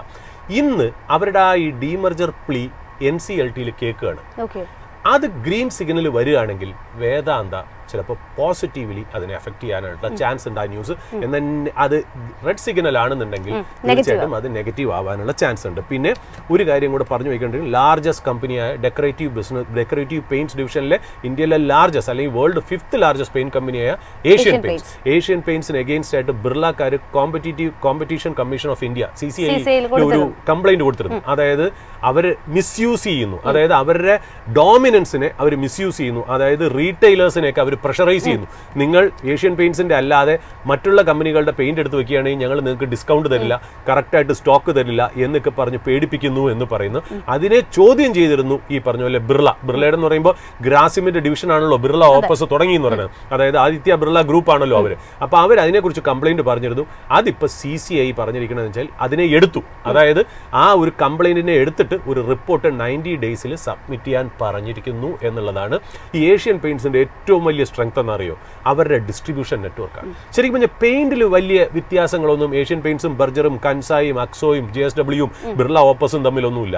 ശരിക്കും പറഞ്ഞാൽ ഏഷ്യൻ പെയിന്റ്സ് ഉണ്ടാക്കിയെടുക്കുന്ന ഡിസ്ട്രിബ്യൂഷൻ നെറ്റ്വർക്ക് ഞാൻ കേട്ടിരിക്കുന്നത് ഒരു ഡീലറിന് ഒരു ദിവസം 3 പ്രാവശ്യമെങ്കിലും സപ്ലൈ ചെയ്യാനുള്ള ആ ഇൻവെന്ററിയും സപ്ലൈ ചെയിനും അവർക്ക് ഉണ്ടെന്നുള്ളതാണ്. ഒരു കാര്യം അറിയോ ജാസ്മിൻ, കോവിഡ് സമയത്ത് ഇതിന്റെ ഡിസ്ട്രിബ്യൂട്ടേഴ്സ് ഓൾ ഇന്ത്യ ലെവലിലുണ്ടല്ലോ, നമ്മുടെ കേരളത്തിലുണ്ട്. അവർക്ക് ഈ വർക്കിംഗ് ക്യാപിറ്റലിൽ ഇഷ്യൂ വന്നല്ലോ, കാര്യം കട അടച്ചിടേണ്ടി വന്നല്ലോ കുറേ നാൾ. അതുമല്ല ഈ പെയിന്റിംഗ് ഒന്നും നടക്കുന്നൊന്നുമില്ല. അപ്പോൾ അവർ ഒരുപാട് പ്രഷർ ഫീൽ ചെയ്തപ്പോൾ ഇൻട്രസ്റ്റ് ഫ്രീ ലോൺ ഡിസ്ട്രിബ്യൂട്ടേഴ്സിന് കൊടുത്ത കമ്പനിയാണ് ഏഷ്യൻ പെയിന്റ്സ്. അതായത് കമ്പനി നേരിട്ട് ഡിസ്ട്രിബ്യൂട്ടേഴ്സിന് കുറച്ച് കാശ് കൊടുത്തിട്ട് പറഞ്ഞു, നിങ്ങളൊരു കാര്യം ചെയ്തോളൂ, ഇത് വെച്ച് നിങ്ങളുടെ കാര്യങ്ങൾ മാനേജ് ചെയ്തോളൂ, നിങ്ങൾക്ക് കാശ് കിട്ടുമ്പോൾ ഞങ്ങൾ അതിനനുസരിച്ച് പേയ്മെന്റ് അഡ്ജസ്റ്റ് ചെയ്തോളാം. അങ്ങനെയാണ് അവർ ഡിസ്ട്രിബ്യൂഷൻ ഷിപ്പിനെയും സപ്ലൈ ചെയിൻ മാനേജ്മെന്റിനെയും വളർത്തിയതെന്നുള്ളതാണ്. അതിനെയാണ് ഇപ്പോൾ ബിർളക്കാർ അടിക്കുന്നത്. അതായത് അവർ പെയിന്റിലല്ല അടിക്കുന്നത്, പെയിന്റിന്റെ പ്രോഡക്റ്റ് ക്വാളിറ്റിയിലല്ല അടിക്കുന്നത്, അതിന്റെ സപ്ലൈ ചെയിനിലാണ് അടിക്കുന്നത് എന്നുള്ളതാണ് അതിനകത്ത് ഇമ്പോർട്ടൻറ്റ് കാര്യം. പിന്നെ എനിക്ക് പറയാനുള്ളത് സ്റ്റോക്കിംഗ് ന്യൂസിൽ ഡ്രീം ഫോക്സ് എന്ന ഒരു കമ്പനിയെ കുറിച്ചാണ്. സ്പോട്ട്ലൈറ്റ് കൂടാതെ അതിന് സമയമുണ്ടോ എന്ന് അറിയില്ല. ജാസ്മിൻ വേണമെങ്കിൽ വിഷ്ണുവിന്റെ അടുത്ത് ലൈവ് പോയിട്ട് വന്നാൽ മതി, എന്നിട്ട് നമുക്ക് അതിലേക്ക് വരാം. ഓക്കെ സർ, ഏതായാലും നമുക്ക് വിഷ്ണുവിന്റെ ലൈവിലേക്ക് തന്നെ കിടക്കാം. Good morning Vishnu. Good morning Jasmine. ഏതായാലും നമ്മൾ ഇന്ന് വിഷ്ണു മാർക്കറ്റിലേക്ക് നോക്കുന്ന സമയത്ത് വളരെ ഫ്ലാറ്റ് ആയിട്ടുള്ള ഒരു മാർക്കറ്റ് തന്നെയാണ് കാണാൻ സാധിക്കുന്നത്. ഇന്നലെ നിഫ്റ്റിയിൽ നിന്നും വ്യത്യസ്തമായിട്ട് ബാങ്ക് നിഫ്റ്റി ഒരു അല്പം കൂടുതൽ ഇടിവ് രേഖപ്പെടുത്തിയിരുന്നു. ഇന്നും ആ ഒരു ട്രെൻഡ് കണ്ടിന്യൂ ചെയ്യുന്നു എന്നാണ് കാണാൻ സാധിക്കുന്നത്. മറ്റ് പ്രധാനപ്പെട്ട അപ്ഡേറ്റ്സ് എന്തൊക്കെയാണ്? ജാസ്മിൻ, ഇപ്പോൾ മാർക്കറ്റ് നോക്കുമ്പോൾ ജാസ്മിൻ പറഞ്ഞ പോലെ തന്നെ ഒരു ഫ്ലാറ്റ് ആയിട്ടുള്ള ഒരു രീതിയിലാണ് ഇപ്പോൾ ട്രേഡിംഗ് നടന്നുകൊണ്ടിരിക്കുന്നത്. നിലവിൽ നോക്കുമ്പോൾ നേരിയ ഒരു ഇടിവ്, അതായത് 1 പോയിന്റിന്റെ ഒരു ഇടിവ് മാത്രമേ നിഫ്റ്റി 50യിൽ കാണാൻ സാധിക്കുന്നുള്ളൂ. 25,539 എന്നൊരു നിലയിലാണ് നിഫ്റ്റി 50 ഇപ്പോൾ ട്രേഡ് ചെയ്തുകൊണ്ടിരിക്കുന്നത്. നിഫ്റ്റി ബാങ്കിലോട്ട് വരുമ്പോൾ ഇന്ന് 0.3% ഇടിവ്, അതായത് 177 പോയിന്റിന്റെ ഒരു ഇടിവാണ് കാണാൻ സാധിക്കുന്നത്. 57,282 എന്നൊരു നിലയിലാണ് ഇന്നിപ്പോൾ ബാങ്ക് നിഫ്റ്റിയിൽ ട്രേഡിംഗ് നടക്കുന്നതായിട്ട് കാണാൻ സാധിക്കുന്നത്. ഇന്നത്തെ ഈ ഒരു നിമിഷം വരെയുള്ള ട്രേഡിംഗിലെ പ്രധാനപ്പെട്ട ലെവൽസുകൾ നോക്കാം. ഇന്ന് നിഫ്റ്റി ഓപ്പൺ ചെയ്തത് നേരിയൊരു ഗ്യാപ്പ് അപ്പിലായിരുന്നു. 25,588 എന്നൊരു നിലയിലായിരുന്നു ഇന്നൊരു ഓപ്പണിംഗ് ഉണ്ടായിരുന്നത്. അതിനുശേഷം ഇന്നത്തെ ഒരു ഹൈ നോക്കുമ്പോൾ 25,608 എന്നൊരു നിലയാണ് ഇന്നൊരു ഇൻട്രാഡേ ഹൈ ആയിട്ട് ക്രിയേറ്റ് ചെയ്തിരിക്കുന്നത്. ലോവർ ലെവലിൽ 25,531 എന്നൊരു നിലയിലുമാണ് ഇന്ന് നിഫ്റ്റി 50യിൽ ട്രേഡിംഗ് നടന്നതായിട്ട് കാണാൻ സാധിക്കുന്നത്. നമുക്ക് ഈ ഒരു നിമിഷത്തെ അഡ്വാൻസ് ഡിക്ലെയർ റേഷ്യോ കൂടി നോക്കാം. നിഫ്റ്റി 50യിൽ നമ്മൾ നോക്കുമ്പോൾ കാണാൻ സാധിക്കുന്നത് നിലവിൽ ഇന്നിപ്പോൾ അഡ്വാൻസ് ആയി ട്രേഡ് ചെയ്യുന്ന ഓഹരികൾ എന്ന് പറയുന്നത് 23 ഓഹരികളാണ്. ബാക്കി 26ഓളം ഓഹരികൾ ഇന്ന് ഇടിവ് രേഖപ്പെടുത്തിക്കൊണ്ടും ഒരു ഓഹരി അൺചേഞ്ച്ഡ് ആയിട്ടൊരു രീതിയിലുമാണ് ഈ ഒരു നിമിഷം ഇപ്പോൾ ട്രേഡിംഗ് നടന്നുകൊണ്ടിരിക്കുന്നത്. ഇന്നിപ്പോൾ നേട്ടത്തിലുള്ള ഓഹരികൾ നോക്കുമ്പോൾ നമുക്ക് കാണാൻ സാധിക്കുന്നത് ഇന്നത്തെ ടോപ്പ് ഗെയിനേഴ്സിൽ ആദ്യ ഓഹരികളിൽ നമുക്ക് പ്രധാനമായി ഉള്ളത് IT സെക്ടറിൽ നിന്നുള്ള ഓഹരികളാണ്. ഇൻഫോസിസ് ആണ് ഏറ്റവും കൂടുതൽ നേട്ടം രേഖപ്പെടുത്തുന്നത്. 2.37% മുന്നേറ്റം ഇൻഫോസിസിലുണ്ട്. TCS 1.5% നേട്ടത്തിലാണ്. വിപ്രോയിലും ടെക് മഹീന്ദ്രയൊക്കെ ഇന്ന് 1% നേട്ടം ഈ ഒരു നിമിഷം മാർക്കറ്റിൽ രേഖപ്പെടുന്നുണ്ട്. കൂടാതെ ഹീറോ മോട്ടോകോപ്പ് 0.7% 8% ഒരു നേട്ടം രേഖപ്പെടുന്നുണ്ട്. HCL Tech, Sun Pharma, Kotak Bank, NTPC, JSW Steel തുടങ്ങിയ ഓഹരികളിലാണ് ഈ നിമിഷം നിഫ്റ്റി 50യിൽ നമുക്ക് നേട്ടം കാണാൻ സാധിക്കുന്നത്. ഇന്നത്തെ ഇടിവിലോട്ട് വരുമ്പോൾ ഏറ്റവും കൂടുതൽ ഇടിവ് രേഖപ്പെടുത്തുന്ന നിഫ്റ്റി 50 ഓഹരിയായി ട്രേഡ് ചെയ്യുന്നത് ഇൻഡസ്ഇൻഡ് ബാങ്കാണ്. 3.23% ഇടിവ് ഇൻഡസ്ഇൻഡ് ബാങ്കിലുണ്ട്. Bajaj Finserv, HDFC life, Shriram finance, Bajaj finance തുടങ്ങിയ ഓഹരിയിലൊക്കെ നമുക്ക് 1% മുകളിലേക്കൊക്കെയുള്ള ഒരു ഇടിവ് രേഖപ്പെടുത്തിക്കൊണ്ടാണ് ഈ ഒരു നിമിഷം മാർക്കറ്റിൽ ഇപ്പോൾ ട്രേഡിംഗ് നടക്കുന്നതായിട്ട് കാണാൻ സാധിക്കുന്നത്. ഇനി നമുക്ക് ബാങ്ക് നിഫ്റ്റിയിലോട്ട് കൂടി പോകാം. ബാങ്ക് നിഫ്റ്റിയുടെ പ്രധാനപ്പെട്ട ലെവലുകൾ നോക്കുമ്പോൾ ഇന്നത്തെ ഓപ്പണിംഗ് 57,558 എന്നൊരു നിലയിലായിരുന്നു. ഇന്നത്തെ ഒരു ഹൈ നോക്കുമ്പോൾ 57,628 എന്നൊരു നിലയാണ് ഹൈ ആയിട്ട് രേഖപ്പെടുത്തിയിരിക്കുന്നത് കാണാൻ സാധിക്കുന്നത്. ലോവർ ലെവലിൽ 57,235 എന്നൊരു നിലയിലുമാണ് ബാങ്ക് നിഫ്റ്റിയിൽ ഇന്നിപ്പോൾ ട്രേഡിംഗ് നമുക്ക് കാണാൻ സാധിക്കുന്നത്. ബാങ്ക് നിഫ്റ്റിയിലെ അഡ്വാൻസ് ഡിക്ലർ റേഷ്യോ കൂടി നോക്കാം. ബാങ്ക് നിഫ്റ്റിയിലോട്ട് വരുമ്പോൾ നിലവിൽ നമുക്ക് കാണാൻ സാധിക്കുന്നത് ഇന്ന് 3 ഓഹരികൾ മാത്രമേ ബാങ്ക് നിഫ്റ്റിയിൽ നേട്ടം രേഖപ്പെടുന്നുള്ളൂ. ബാക്കി 9ഓളം ഓഹരികൾ ഇടിവാണ് രേഖപ്പെടുന്നത്. കൂടുതൽ ഓഹരികളും ഇന്ന് ബാങ്ക് നിഫ്റ്റിയിൽ ഇടിവിലാണ് ട്രേഡ് ചെയ്തുകൊണ്ടിരിക്കുന്നത്. അതിൽ തന്നെ IndusInd bank, bank of Baroda, AU bank തുടങ്ങിയ ഓഹരിയിലൊക്കെ വലിയ രീതിയിലുള്ള ഇടിവ് നമുക്കിന്ന് കാണാൻ സാധിക്കുന്നുണ്ട്. Canara bank, federal bank, Punjab national ബാങ്കും ഇടിവാണ് രേഖപ്പെടുത്തുന്നത്. ഇന്ന് നേട്ടത്തിൽ ട്രേഡ് ചെയ്യുന്ന ഓഹരികൾ നോക്കുമ്പോൾ Kotak bank, axis bank, ICICI bank എന്നീ ഓഹരികളിൽ മാത്രമാണ് നമുക്കൊരു നേട്ടം കാണാൻ സാധിക്കുന്നത്. ഇനി മാർക്കറ്റിന്റെ ഒരു സ്റ്റാറ്റിസ്റ്റിക്സ് കൂടി നോക്കാം.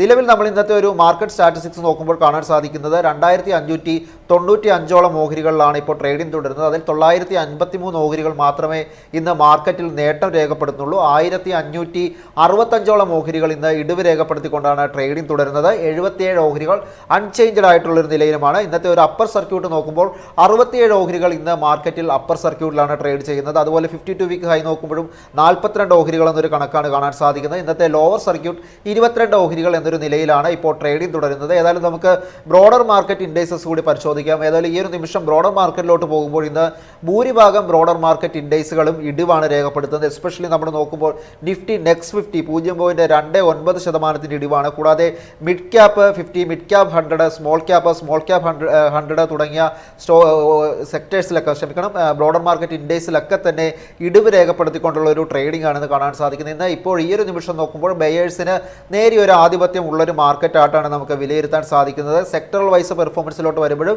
സമ്മിശ്രമായൊരു പ്രതികരണമാണെങ്കിൽ കൂടുതൽ സെക്ടേഴ്സും ഇടിവ് തന്നെയാണ് രേഖപ്പെടുത്തുന്നത്. അത് IT മാത്രമാണ് ഒരു ഭേദപ്പെട്ട ഒരു ട്രേഡിംഗ് ഇന്ന് കാഴ്ചവെക്കുന്നത്. 1.4% ഒരു നേട്ടം IT സൂചികയിൽ നമുക്ക് കാണാൻ സാധിക്കുന്നുണ്ട്. മെറ്റൽ 0.06% ഒരു ഫ്ലാറ്റ് നോട്ട് നേട്ടം മാത്രമേ ഉള്ളൂ. ഫാർമയിലും സമാനമായൊരു ഫ്ലാറ്റ് പോസിറ്റീവ് രീതിയിലുള്ള ഒരു ട്രേഡിംഗ് ആണ് കാണുന്നത്. ഓട്ടോയ്ക്കും സമാനമായ രീതിയാണ് കാണാൻ സാധിക്കുന്നത്. അതായത് ഇന്നത്തെ ഒരു സെക്ടറൽ പെർഫോമൻസ് എടുക്കുമ്പോൾ IT ഒഴികെ നേട്ടം രേഖപ്പെടുത്തുന്ന സെക്ടേഴ്സൊക്കെ ഒരു ഫ്ലാറ്റ് നോട്ടിലുള്ള ഒരു നേട്ടം മാത്രമേ രേഖപ്പെടുന്നുള്ളൂ. ഇടിവിലോട്ട് വരുമ്പോൾ റിയൽറ്റി ഏകദേശം 0.81% ഇടിവ് രേഖപ്പെടുന്നുണ്ട്. PSU ബാങ്ക്, കൂടാതെ financial services, oil and gas തുടങ്ങിയ സൂചികളൊക്കെ ഇന്ന് ഇടിവ് രേഖപ്പെടുത്തിക്കൊണ്ടുള്ള ഒരു ട്രേഡിംഗ് ആണ് ഈ ഒരു നിമിഷം കാഴ്ചവെക്കുന്നത്. ഏതായാലും നമുക്ക് ഇന്നത്തെ ഒരു ഏറ്റവും നേട്ടം രേഖപ്പെടുത്തുന്ന IT സെക്ടർ ഒന്ന് വിശദമായി നോക്കാം. ഇത് ഇൻഫോസിസ് 2.31% നേട്ടമാണ്.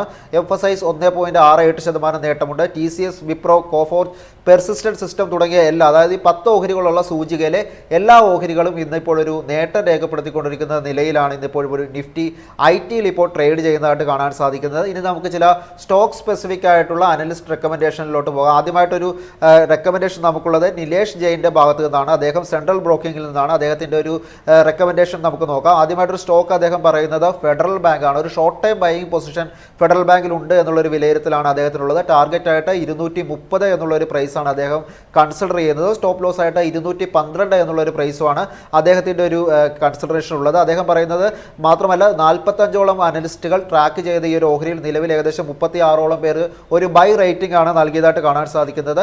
ഹോൾഡ് റേറ്റിംഗിലായിട്ട് വരുന്നത് ഏകദേശം 8ഓളം പേര് ഒരു ഹോൾഡ് റേറ്റിംഗ് എന്നൊരു രീതിയിലുമാണ് നിലവിൽ ഈ ഒരു സ്റ്റോക്കിന് ഇപ്പോഴൊരു റെക്കമെൻഡേഷനായിട്ട് നമുക്ക് കാണാൻ സാധിക്കുന്നത്. മറ്റൊരു സ്റ്റോക്ക് എന്ന് പറയുന്നത് അജിത് മിശ്രയുടെ ഭാഗത്ത് നിന്നാണ്. അദ്ദേഹത്തിൻ്റെ ഒരു റെക്കമെൻഡേഷൻ അല്ലെങ്കിൽ ഒരു അനലിസ്റ്റ് കോളിലുള്ള ഒരു സ്റ്റോക്ക് എന്ന് പറയുന്നത് സിപ്ലയാണ്. നിലവിലൊരു കറൻറ്റ് മാർക്കറ്റ് പ്രൈസ് ഏകദേശം 1516 ആ ഒരു ലെവലിലുള്ള ഒരു പ്രൈസിലാണ് നിലവിൽ ഇപ്പോൾ ട്രേഡിംഗ് തുടരുന്നത്. ഏതായാലും സ്റ്റോക്കിന് അദ്ദേഹം നൽകിയിരിക്കുന്ന ഒരു ടാർഗറ്റ് പ്രൈസ് 1565 എന്നുള്ളൊരു ടാർഗറ്റ് പ്രൈസാണ് നൽകിയിരിക്കുന്നത്.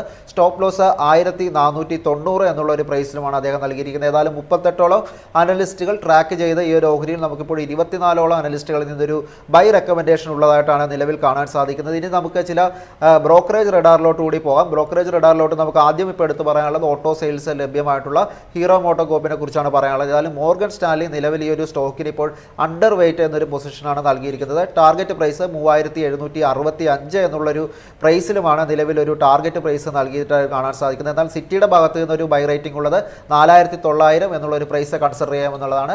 ഇതൊക്കെയായിരുന്നു ജാസ്മിൻ ഒരു മാർക്കറ്റിൻ്റെ അപ്ഡേറ്റ് ആയിട്ട് ഷെയർ ചെയ്യാനുള്ളത്. ഓക്കെ, വിഷ്ണു ആണ് ഇപ്പോൾ മാർക്കറ്റിൻ്റെ ഒരു അപ്ഡേറ്റ് നൽകിയത്. ഏതായാലും നമുക്ക് മാർക്കറ്റിൻ്റെ ഒരു ടെക്നിക്കൽ ആസ്പെക്റ്റിലേക്ക് കൂടി പോകേണ്ടതുണ്ട്. അതിനായിട്ട് നമ്മുടെ in house expert Pradeep Chandrasekharan സാറാണ് ജോയിൻ ചെയ്യുന്നത്. Good morning sir and welcome to the show. Morning Jasmine, morning viewers.